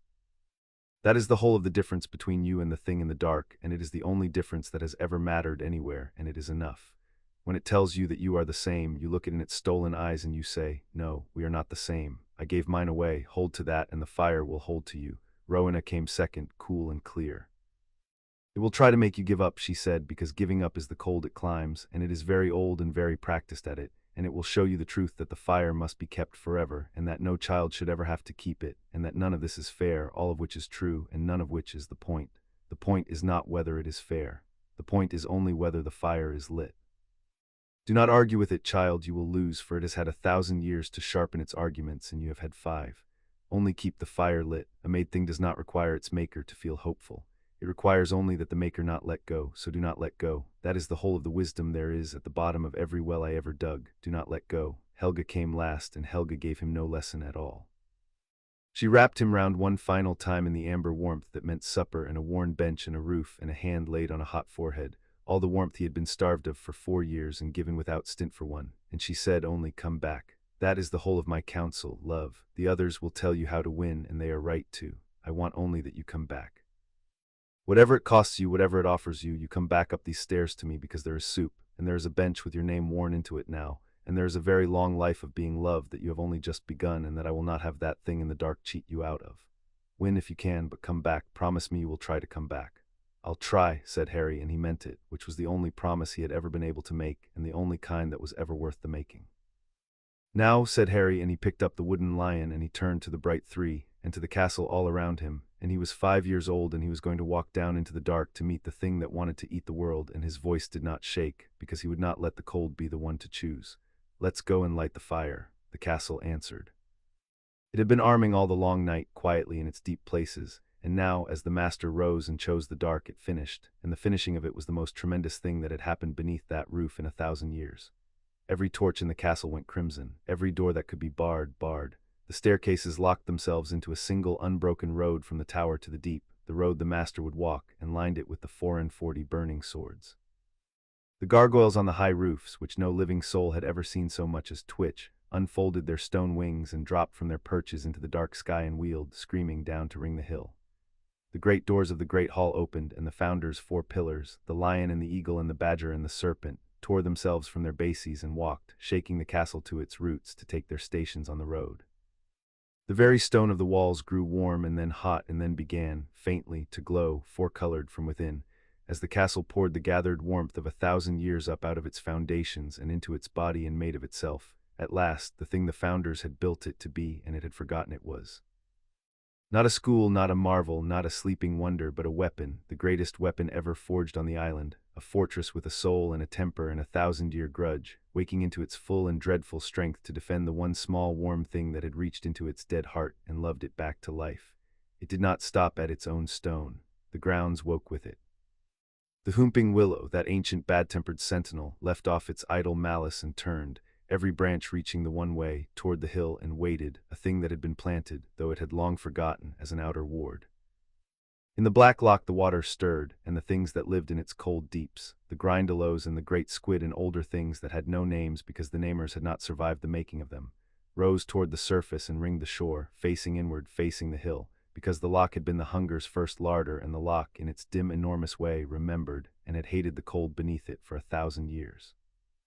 At the eaves of the forest the centaurs came out from under the trees and stood looking at the castle's 4-colored glow, and the herd's eldest, who had read this hour in the stars for 40 years, and never let himself believe it would fall within his life, lifted his head and loosed a cry that was half mourning and half salute. And within the castle the dead roused with the living, Every portrait turned to face the deep, and the ghosts came down through the floors toward the road the master would walk, the gray lady foremost, who had been Rowena's daughter and who had her own long quarrel with this castle, and had decided on this morning of all mornings to set it down and stand. And down the long burning road, through all of it, a small child walked. He went on his own feet. The staircases offered to carry him, and he asked them, politely, not to, because he had decided, somewhere in the cold of the tower, that he would meet this thing standing on his own legs and not borne down like a parcel. He went in his 2 large borrowed clothes, with the carved wooden lion shut in one fist, down the road of crimson light, between the ranks of the 440 with their 4-colored swords, past the great pillars that had been the lion and the eagle and the badger and the serpent, and were now 4 walking colossi of stone that bowed their vast heads, each in turn, as he passed beneath them. And the ghosts fell in behind him, and the portraits rose to their feet in their frames as he went by and were silent, the silence of a crowd watching the thing it has waited its whole life for go by at last. And the warmth of the whole arming castle pressed close about the small descending figure, not to carry him, for he had asked it not to, but to walk with him, every stone of it, down into the dark. McGonagall walked at his right hand and Dumbledore at his left, the 2 most accomplished sorcerers in Britain, reduced this morning to an honor guard for a 5-year-old, and content to be, which was the beginning of wisdom in both of them. No one spoke. There was nothing left to say that the founders had not already said, and besides, the road was long and steep and grew colder at every turning as it left the living levels behind and went down toward the deep, and a person saves his breath on a road like that for whatever waits at the foot of it. At the place where the warmth had always failed before, it did not fail. The 4-flame fire came down with its master this time, gold and silver and amber and green, burning in the air about him, and where Harry walked the cold drew back, beaten, step by step, all the way down, so that the small procession descended through the deep places of the world inside a moving lantern of 4-colored light, the last warmth in a cold that went down forever. They came at length to the heart of it, the great hall of the 4 pillars and the 4-flame hearth, the deepest warm room, the last lit place above the dark. And there, at the threshold of the Founders' Hall, the procession stopped, and the child walked in alone, across the warm flags he had first lain shivering upon a lifetime and a fortnight ago, to the hearth that had chosen him, and laid his small hand flat upon the warm carved stone of it, the way you lay a hand on the flank of a horse to tell it you are there. And the 4-flame fire leapt up gladly to meet him, and burned its tallest and its brightest, the whole gathered warmth of the waking castle pouring up through it. And Harry Potter turned, with his back to the great fire and his hand upon its stone, to face the black stair that went down out of the hall, down past the last of the light, to the iron door and the thing behind it. And he waited, 5 years old, the keeper of the only fire that had ever held the dark, for what was climbing up to meet him. And down in the deep, before the iron door, Caradoc Vane felt the castle wake fully around him, felt the warmth turn to wrath in the stone, felt the 4 pillars walking and the swords burning and the gargoyles wheeling, and knew that his time had run out. And he did the thing that desperate clever men do at the ends of their schemes, which is to stop being careful. He had meant to open the door slowly, to pick the 6 seals one by one, to reach in delicately and take only as much as he could hold. There was no time now for delicacy. So Caradoc Vane drew the stolen unlight close about him, all of it, every scrap of cold he had pulled from behind the broken seal, and he poured it and himself with it against the 6 remaining seals at once in a single reckless devouring rush. And the seals, forged from the deaths of 4 founders and weakened by 1,000 years of rust and broken once already that very night, did not hold. The iron door of the hunger opened. Salazar saw it open. He had stood before it for 1,000 years, and he had always known in the cold honest part of him that he would be there when it failed at last, that this was the whole meaning of his penance, to witness, and he did not look away. The cold came through the broken door not as a wind and not as a flood, but as a silence, a great and total subtraction, the sound of the world being turned in a widening circle off. Where it passed, the torches did not gutter, they simply ceased ever to have been lit. The frost did not spread, the warmth simply discovered that it had never existed at all. Salazar Slytherin, the 4th founder, the finder of the door and the breaker of the flame, stood his ground in the unmaking, and did the last and only useful thing a watchman can do at the very end of his watch. He reached up across 1,000 years and a mile of cold stone, into the deepest ear of the child waiting for him at the hearth above, and he spent the last of himself on 3 words, the warning and the love and the whole of his long redemption pressed down small enough for a 5-year-old to carry. It is loose, it opened for the first time in 1,000 years, and what came through it was not what Caradoc Vane had spent 40 years preparing to wield. He had imagined a power, a force, a great cold engine of unmaking that a sufficiently clever and sufficiently ruthless man might learn to drive. What came through the door was a hunger, only a hunger, vast beyond the holding of any mind, the appetite of an absence the size of the space between stars, and it did not pause to be wielded, and it did not pause to be bargained with, and it did not pause at all. It poured through the open door, and it found, waiting for it on the threshold, wrapped already in a stolen cloak of its own substance, a warm, clever human soul that had spent a lifetime making itself into precisely the shape of a key. It went into Caradoc Vane the way water goes into a drowning man, all at once everywhere, filling him, and the last clear thought that Caradoc Vane ever thought, as the cold took his clever grey mind and his warm beating heart and his 40 patient years and made of them a hand for itself, a mouth for itself, a road up into the warm world it had hungered for since before the island had a name, was the understanding that Helga Hufflepuff had been right, and that Salazar Slytherin had been right. And that he had not been the wielder after all. And then Caradoc Vane was gone, eaten from the inside out by the thing he had freed, and the thing he had freed sat up inside the cold ruin of him, and opened his grey eyes, which were not grey now but a black past black, the no color of the gap behind the stars, and looked up the long burning road toward the heart of the castle, where a small child in a great fire waited. Hunger, which had waited 1,000 years and had at last, after all, been brought a key and a door and a body and a mouth, smiled with Caradoc Vane's stolen face, and rose and began on Caradoc Vane's stolen legs to climb. Chapter 6 and Chapter 7. The hearth light against the dark, the thing that wore Caradoc Vane came up out of the deep, and the castle of Hogwarts met it the way a body meets a poison, with every defense it had all at once, and the knowledge that none of them would be. It came up the black stair below the Founder's Hall, and it did not hurry, because it had never in all its existence had a reason to hurry, and it did not need to, for hurry is the gate of creatures with reason to watch the clock, and the hunger had eaten time itself at the bottom of the world and found it thin and unsatisfying. It wore the grey man like a glove gone wrong, the limbs working, the grey robes hanging, the face slack, and the eyes that no color past black, and around it, ahead of it, poured the cold, the great total subtraction, the silence that turned the world off in a widening circle as it climbed. Where it passed, the torches the castle had lit in war ceased to have been lit. The four-colored glow drained out of the walls. The very stone forgot in a band around the ascending horror that it had ever been warm, ever been carved, ever been sung into being by 4 people on a hill, and the castle felt each yard of that forgetting the way a living thing feels frostbite climbing a limb, and it did not retreat, and it paid. It paid in armor first. The 44 came down the stair to meet it, rank on rank, their 4-colored swords burning, 1,000 years of standing watch spent at last in a single charge, and they struck the cold, and the cold drank them. Not broke them, drank them.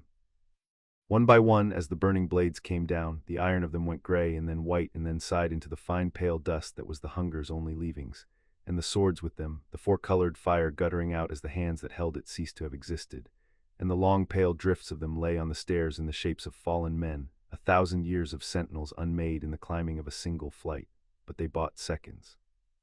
Each one that fell cost the hunger a half-step's pause, a moment's slaking, and the castle counted the seconds and spent its soldiers for them without flinching, because the seconds were for the child, and there was nothing the castle owned that it would not spend for the child. It paid in stone. The 4 great pillars that had been the lion and the eagle and the badger and the serpent, the 4 colossi that had torn themselves from their bases to walk, came down through the breaking castle to the head of the black stair and set themselves across it, 4 mountains of carved rock shoulder to shoulder in the dark. And the lion struck first, a blow that would have flattened a fortress, and its vast stone paw passed into the cold around the grey thing and came out grey, and crumbled to the elbow. And still the lion struck with what it had left, and the eagle tore at the cold with its beak, and the badger set its great shoulders against the climbing dark and dug in, and the serpent, Salazar's serpent, wound itself round and round the ascending horror and squeezed with a strength that cracked the stair, holding it, while the cold ate the serpent's coils away a foot at a time. And the 4 colossi died their second death on that stair, slowing the unmade thing by a flight and a landing and a price beyond the counting, and the castle felt each of them go and kept the count and climbed in its mind toward the only sum that mattered, which was whether it could buy enough seconds for the small warm thing at the hearth to do whatever the small warm thing was going to do. It paid in more than stone and iron. The gargoyles that had dropped from the high roofs came shrieking down the stair shaft and flung themselves into the cold, and were drunk. And the loch's old nameless deeps had sent their cold water horrors slithering up through the drowned tunnel to the foot of the door, and they too were drunk, given gladly. Every defender the castle had hoarded for 1,000 years poured down that one black stair in a single hour and unmade. The ghosts went last, the friar and the baron and the grey lady who had been Rowena's daughter, drifting down into a cold that even the dead had reason to flee, for there are worse ends than death, and the hunger was the worst of them. And they could not strike, being only memory, but they could stand in its path and make it pass through them, and the passing cost them, and they bore it and were thinned and did not break. And at the very threshold of the Founders' Hall, held back from the fight by the wall of cold the thing pushed before it, Albus Dumbledore and Minerva McGonagall spent the worst hour of either of their long lives. They threw everything they had down that stair, every spell of fire and binding and banishment that two of the greatest sorcerers of the age had ever learned, and the cold drank it all, fire and binding and banishment alike, the way it had drunk the swords. They learned spell by useless spell, the thing the Founders had learned 1,000 years before and the castle had learned that night, that there is a kind of dark against which power is simply the wrong tool, the way a sword is the wrong tool for a flood. McGonagall flung herself bodily at the wall of cold to reach the child and was driven back, her robes white with a frost that would not melt. And Dumbledore caught her arm and held her, and would not let her spend herself upon a cold that would only drink her too. And the holding back was the hardest magic he had ever worked in 104 years of magic, harder than any spell, the terrible discipline of standing still while everything in a man screams at him to move. And at the hearth the small warm thing watched the dark come up, and held its hand to the warm stone, and was, for the moment, very still. Harry felt the castle dying for him. He felt each suit of armor go, each pillar, each yard of forgotten stone, felt it through the warm hearth under his hand the way you feel a flinch through a held hand. And a child who had spent his whole life being told he was worth nothing stood at the heart of a 1,000-year-old fortress that was spending its every soldier and its every stone to buy him a handful of seconds, and the size of that, the sheer unbearable size of being worth that much to anything, went through him and out the other side and left him when it had passed with a strange and total calm. He had been given seconds. He would not waste them on the cold that was rising in him. He set it down the way Rowena had taught him, not by making it go away, for it would not go, but by declining to let it hold the wand, and he turned to face the black stair, with the four-flame fire at his back and his hand on its warm stone, and he waited for the thing that had eaten the bottom of the world to climb the last steps into the light. It came into the Founders' Hall. It came in wearing Caradoc Vane, and behind it the hall went cold, the four pillars gone, the armor gone, the long road of the castle's defenses spent and drifting in pale dust down the dark stair. And it stopped in the center of the hall on the warm flags, in the four-colored light of the one fire it had climbed a castle to reach, and it looked at the child with the no-color eyes, and it smiled with the gray man's stolen mouth, and it spoke, not in the great voice that had shaken the deep, but quietly, almost kindly, the way the truly terrible are quiet when they have decided you are worth the trouble of being charmed. "Little fire," said the hunger, "little keeper, look at you, so small, so tired. Holding up the roof of the world with one hand, and not one of them, not the old man, not the stern woman, not the four dead fools in the fire, not one of them able to take 1 ounce of the weight from you. It falls on you. It always falls on you. It will fall on you every day of your life, a long gray life of holding a fire you never asked for alone, while the world above forgets your name exactly as it forgot mine." The cold pressed closer. Frost grew on the warm flags, reaching for the hearth. "We are the same, you and I," said the hunger gently, "the worst gentleness there has ever been. That is the secret they have kept from you. You were hungry. They locked you in the dark. They called you a monster for wanting. I was hungry. They locked me in the dark. They called me a monster for wanting. The only difference between us, little fire, is that they gave you a hearth and gave me a door. Join me. Let the fire go. You have held it long enough. You have held it longer than any of them held it for you. Let go and be warm and be full, and never be cold or hungry or alone again, for I am very large, and there is room in me for all the warmth in the world, and I will keep you in the warmest part of the dark forever, and never let you go." It was a good speech. It was the best speech anyone had ever made to Harry Potter, and it was aimed with 1,000 years' precision at the exact shape of the hole the cupboard had left in him. The hunger to be wanted, the hunger to be warm, the hunger to never, ever be alone in the dark again. And for a moment, a real moment, an honest moment, the child swayed toward it, because it was true. The part about being the same was true. He had felt it at the bottom of the forbidden stair on the first day, the recognition, the terrible kinship of one starved thing for another. He swayed, and the cold came up another inch, and the frost crept to the very edge of the hearth, and in the swaying he felt, faint at his back, the three bright Founders, gold and silver and amber, and they did not shout at him, and they did not seize him, because this was the one fight not one of them could fight for him. They only held close and waited and trusted him, which is the hardest thing that love is ever asked to do. And Harry, swaying on the lip of the warm dark the thing offered, the warmest part of the dark, forever, never cold or alone again, thought of the cupboard. He thought of what it had been to be promised things, and to want them so badly it was a pain behind the breastbone, and to learn every single time that the wanting was the hook and the promise was the line. The hunger was offering him the exact thing he had wanted most in all the world, and that, in Harry Potter's hard and particular education, was the surest sign there had ever been that it was about to take from him everything he had. That was always how it had worked. The kindest offer hid the sharpest hook. He had simply never, until a fortnight ago, had a fire at his back to prove that kindness could sometimes also be real. And then Harry Potter remembered what Godric had told him in the cold tower before the dawn. "No," he said. He said it quietly, and the cold flinched. "We're not the same," said Harry. "You're right that I was hungry and they locked me up and called me names for it. That part's true. But here's the part you got wrong, and it's the only part that matters." He took his hand off the warm hearthstone, and he stood up straight, small in the four-colored light, and he looked the thing that had eaten the bottom of the world directly in its no-color eyes, and he did not look away. "When I was cold and there was a fire that was even colder and more alone than me, I gave it my warmth. I didn't take, I gave. That's what lit the hearth. Not power, not wanting, not being special. I felt sorry for something colder than me, and I gave it what little I had. That's the whole difference. You've always taken. You're the hungriest thing there's ever been, and you've spent 1,000 years taking, and you're still empty, you're still cold, you're still alone, because taking doesn't fill you up. It never fills you up. It just keeps making the hole bigger. I know, I lived with people who only ever took, and they had everything, and they were the emptiest people in the whole world." His voice did not shake. "So no, I won't join you, and I won't let go. But I'll tell you what I will do, and it's the thing nobody ever did for either of us, and it's going to hurt you worse than any of the swords." And Harry Potter, 5 years old, the keeper of the four-flame fire, did the thing that no founder, no headmaster, no unspeakable, no king or sorcerer in 1,000 years had ever once thought to try at that hearth, because they had all of them, every one, come to the hunger wanting to kill it or cage it or wield it, and not one of them, not in 1,000 years, had ever come to it the way a freezing child comes to a dying coal. "I'm going to give you some," said Harry. He turned back to the fire and he reached into it, into the four-flame fire, with the whole untidy furnace of himself, the way he had reached into the dead hearth on the very first night, and he did not pull the fire toward himself to defend, and he did not throw it at the hunger to attack.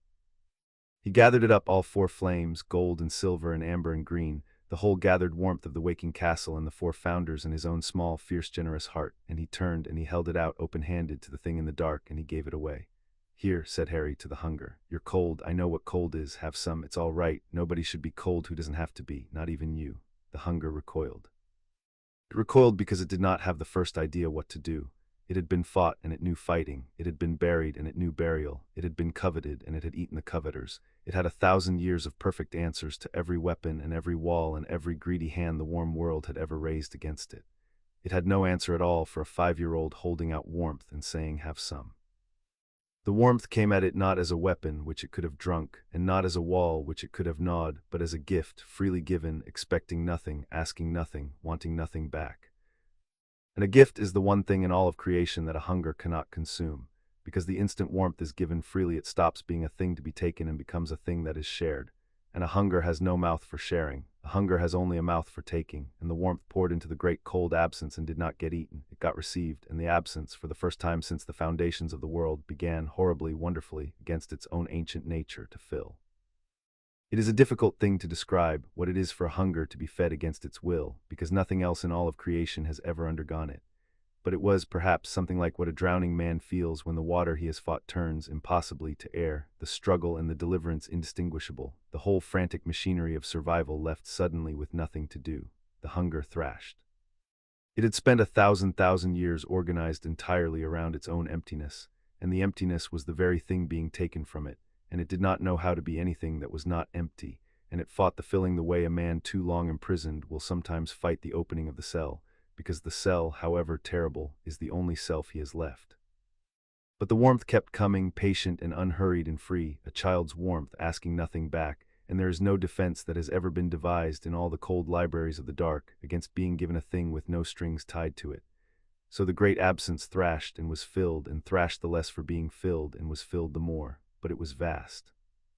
It was the whole the size of the space between stars, and one child's fire, even the four-flame fire, even the whole gathered warmth of Hogwarts, was a cup of water poured into a sea of thirst. And Harry gave, and the warmth drained out of him into the bottomless cold, and the cold drank it down and was still cold, still vast, still hungry, and Harry felt himself emptying, felt the bottom of his own small furnace coming up, felt the four-flame fire begin to thin because there were only 4 flames, and one of them, the green one, the deep one, the one whose founder had spent the last of himself on 3 words on the breaking of the door, was already nearly gone. The braid began to come apart, gold, silver, amber, and where the green should have been, a guttering, a thinning, a failing, and the founder's fire cannot hold on 3, it never could, that was the whole of the 1,000-year tragedy, and the hunger felt the green flame failing and gathered itself in the half-warmed dark to drink the other three and the child and the castle and the world. And out of the deep, up the dark stair, through the drifts of unmade armor and the dust of the broken pillars, came the green. Salazar Slytherin had spent the last of himself on 3 words, and there should have been nothing left of him, and there was not very much, but there was this. There was 1,000 years of penance at a door, and a child who had told him that a coward is only someone who has not come back yet, and that nothing bad you do counts forever if you spend long enough being sorry and then come back and help. And there was the one chance, the only chance he would ever have or had ever had to be, at the very last, the 4th flame in the braid he had broken. He came up the stair as the merest thread of green, the last ember of a dead man's echo, and he did not go to the hearth, and he did not go to the child. He went into the fire. Gave himself the whole last scrap of what Salazar Slytherin had ever been, freely, without condition, without hope of being remembered, into the 4-flame fire to be the green strand of the braid. And the braid, which had been failing on 3, came whole again on 4, gold and silver and amber and green, the true and entire founder's fire, 4 warmths braided into one, burning in the open hand of a 5-year-old child, pouring without stint into the bottomless cold. And on 4 it was enough. Not to destroy it, you do not destroy a whole. But the 4-flame fire, whole and freely given and fed now by the last sacrifice of the founder who had broken it, poured into the great cold absence faster than the absence could stay empty, and the whole began to fill, truly fill, and as it filled it began, for the first time in the history of the world, to be quiet. The taking stopped because there was, at last, no need to take, the wanting stopped because the want was being met, the vast straining hunger that had gnawed at the bottom of the world since before the world had a name felt itself, by inches and then by miles, becoming full, becoming warm, becoming, after 1,000 years of the most terrible emptiness that has ever existed, content. And a thing that is content does not devour. A thing that is full is not hungry. A thing that is warm does not need to eat the warmth of others. The hunger, fed at last, fed freely, fed by a child who felt sorry for it, stopped being the hunger and became only what was left when the hunger was taken out of it, which was old and tired and very, very ready to sleep. The thing that wore Caradoc veins sank to its knees on the warm flags. The no color drained out of the stolen eyes, and for one moment, one last moment, they were gray again and human, and Caradoc Vane looked out of them at the child and at the fire, and whatever he saw there in the last second the warmth gave back to him before it let him go. It was not appetite, and it was nothing the gray man had ever before let himself feel. It was, perhaps, the plain, wide-open look of a man who sees, at the very last, something far larger than his own hunger. And then the body of Caradoc Vane, emptied of the thing that had hollowed it and the gray man it had hollowed, folded gently down onto the warm stone and was still, and what had been the hunger flowed out of it and down, sated and quiet and sinking, back toward the deep, but not as a prisoner now, and not behind a door. Sinking the way warmth sinks into the earth, the way a fed child sinks into sleep, down into the foundations of the castle, into the deep places, to lie there warm and full and quiet beneath 1,000 years of children laughing, which was the only thing it had ever truly needed, and the one thing no one, in all the long ages of burying it, had ever thought to give. The 4-flame fire sank back into its hearth, gold and silver and amber and green, burning low and steady and whole, and the founder's hall was warm again and quiet, and a child stood swaying before the hearth, emptied to the very bottom, with the dust of unmade armor drifting down out of the dark stair, and the body of a gray man cooling on the flags, and the whole vast castle breathing, alive, holding its breath around him. Harry sat down. His legs had finished negotiating, the way they had on the very first night, and he sat down hard on the warm flags before the 4-flame fire, and he was so tired in a way that went down past his bones into the place where the warmth lived, because he had given nearly all of it away. And the 3 founders came close around him, gold and silver and amber, and the 4th did not come, because the 4th was in the fire now. The 4th had gone into the braid and would burn there, green among the gold and silver and amber, for as long as the fire burned, which was to say forever, which was, for a man who had spent 1,000 years alone in the cold outside the warmth, not a punishment at all, but the only homecoming he had ever wanted and never thought to deserve. The 3 bright flames dimmed, once altogether, in something that had no name and was very like a salute, the salute of 3 who had quarreled with the 4th for 1,000 years and lost him, and found him again only in the very instant of losing him for good.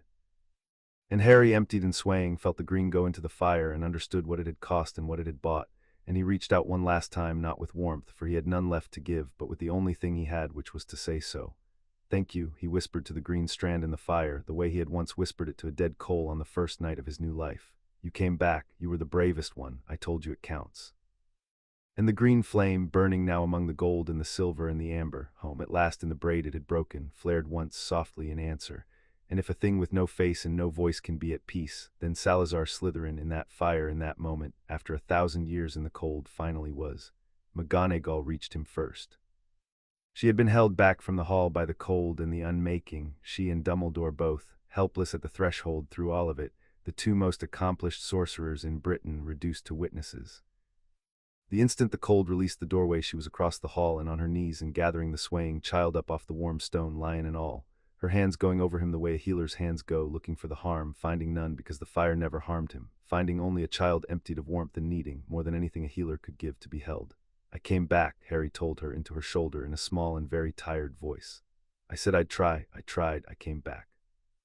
You came back, McGonagall agreed, and her voice was not quite steady, and she did not let him go, and she did not try to make it steady, because there are moments when a steady voice would be the lie, and this was one of them.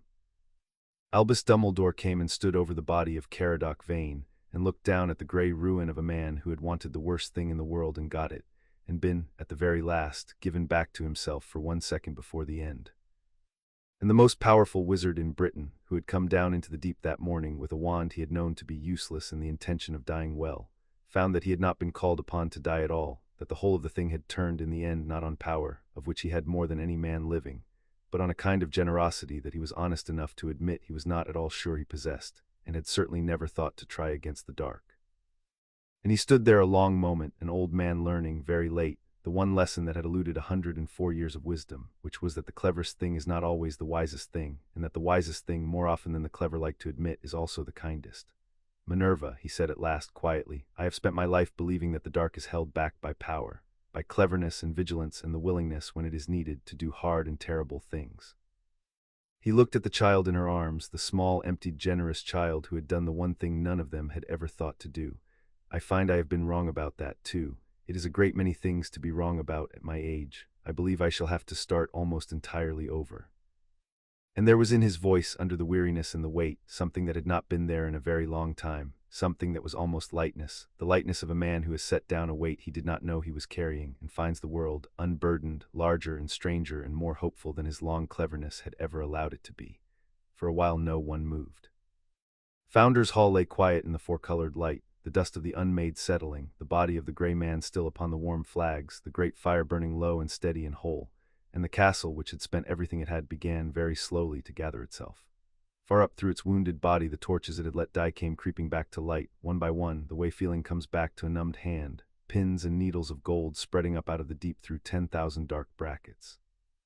The staircases, which had locked themselves into a single road of war, stirred and stretched, and began tentatively to wander again, which from a staircase is the surest possible sign that the danger has passed.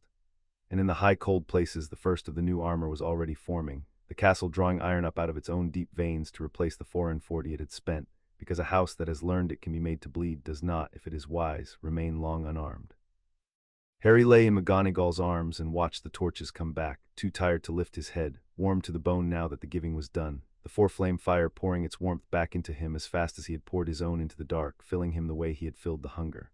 For that is the secret of the fire that no taker has ever learned, that what is given away freely comes back multiplied, and what is grasped and hoarded runs out in the hands.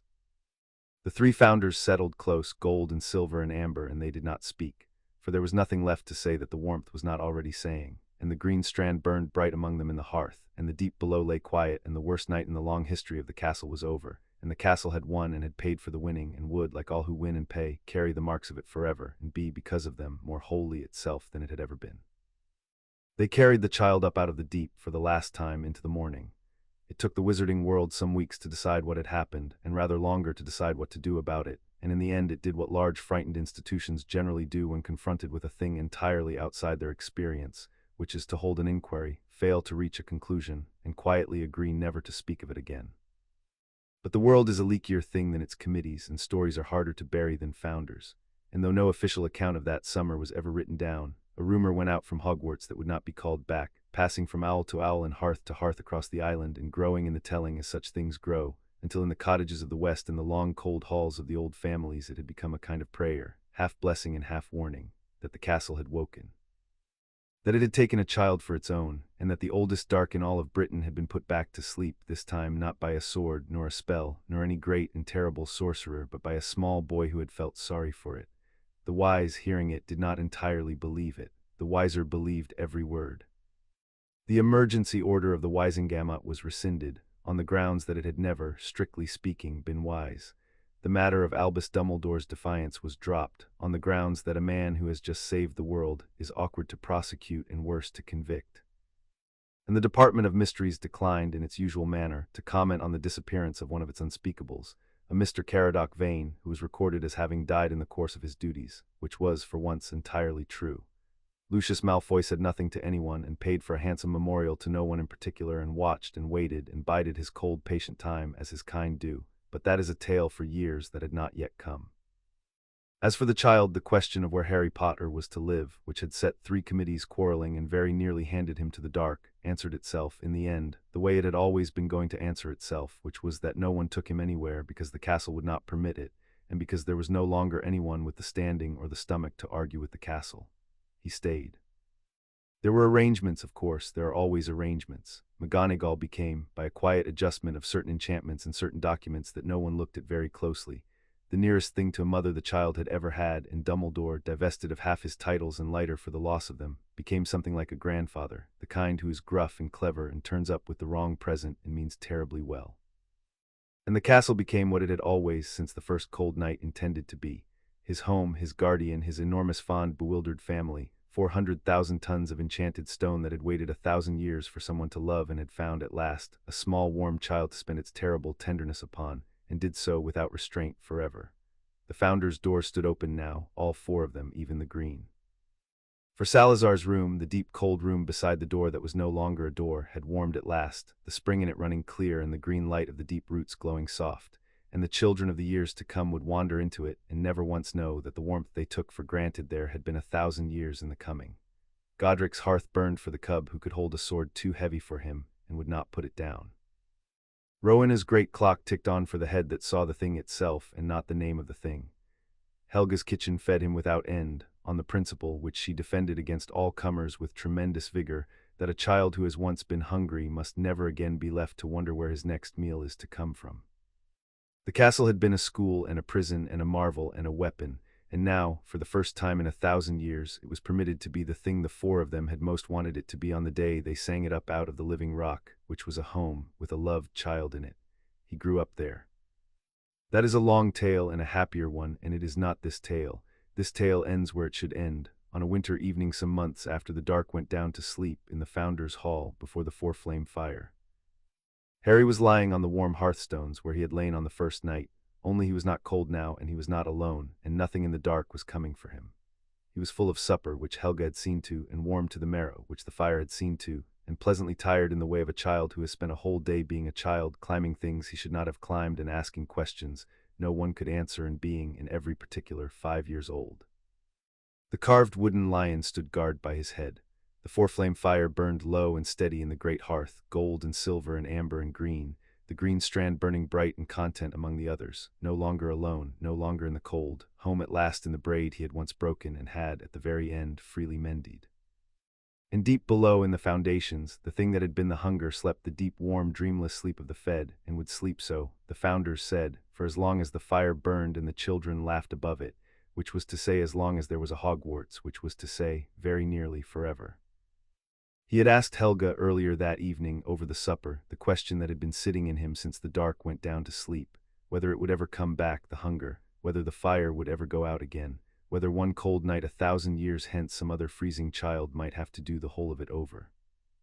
And Helga, who had never once been able to lie to a child, had told him the truth, which was that she did not know that no one knew that the fire would burn as long as it was kept, and the keeping would pass from warm hand to warm hand down the years, and that this was, in the end, the only promise the world had ever truly made to anyone. Not that the dark would never come again, but that there would always, always be someone willing to light the fire against it. And there will be, she had said, because there is you and there will be others like you, there always have been, the ones who feel sorry for the cold thing and give it their warmth, and they are rarer than they ought to be and braver than they will ever know, and the world has never once in the whole of its long cold history entirely run out of them. You are not the last keeper, love, you are only the newest, now eat your supper. And he had eaten his supper. The castle was quiet around him, and warm and watchful, in the way it was always watchful now, an enormous old presence keeping its enormous old eye on the one small thing it loved. And Harry, drowsing on the warm stones in the four-colored light, felt it watching as he always felt it and was not troubled by it, the way he never was, because he had learned the thing that the cupboard had spent 4 years trying to teach him was impossible, which was that to be watched can be the same as to be cherished, and that a roof over your head can be a roof that loves you, and that a child, even a small, strange, marked one with a great weight on his shoulders and a long, hard road ahead, can be. Against all the cold odds of a cold world, simply and entirely and at last home. And lying there warm and full and watched and loved, in the heart of the living castle that had chosen him, with the four founders' fire burning steady in the great hearth, and the whole vast kind enormous house breathing slow and content around him, Harry Potter, 5 years old, who had lit a dead fire because he felt sorry for it and woken a 1,000-year castle and given his warmth to the hungriest thing in the world and got in return a home, closed his eyes and smiled and was at last. And for the first of many times to come, purely and simply and completely happy, and the fire burned on, gold and silver and amber and green, all through the warm and watchful winter night in the waking heart of Hogwarts, which would never, while it stood, let him be cold again. Chapter 7 End.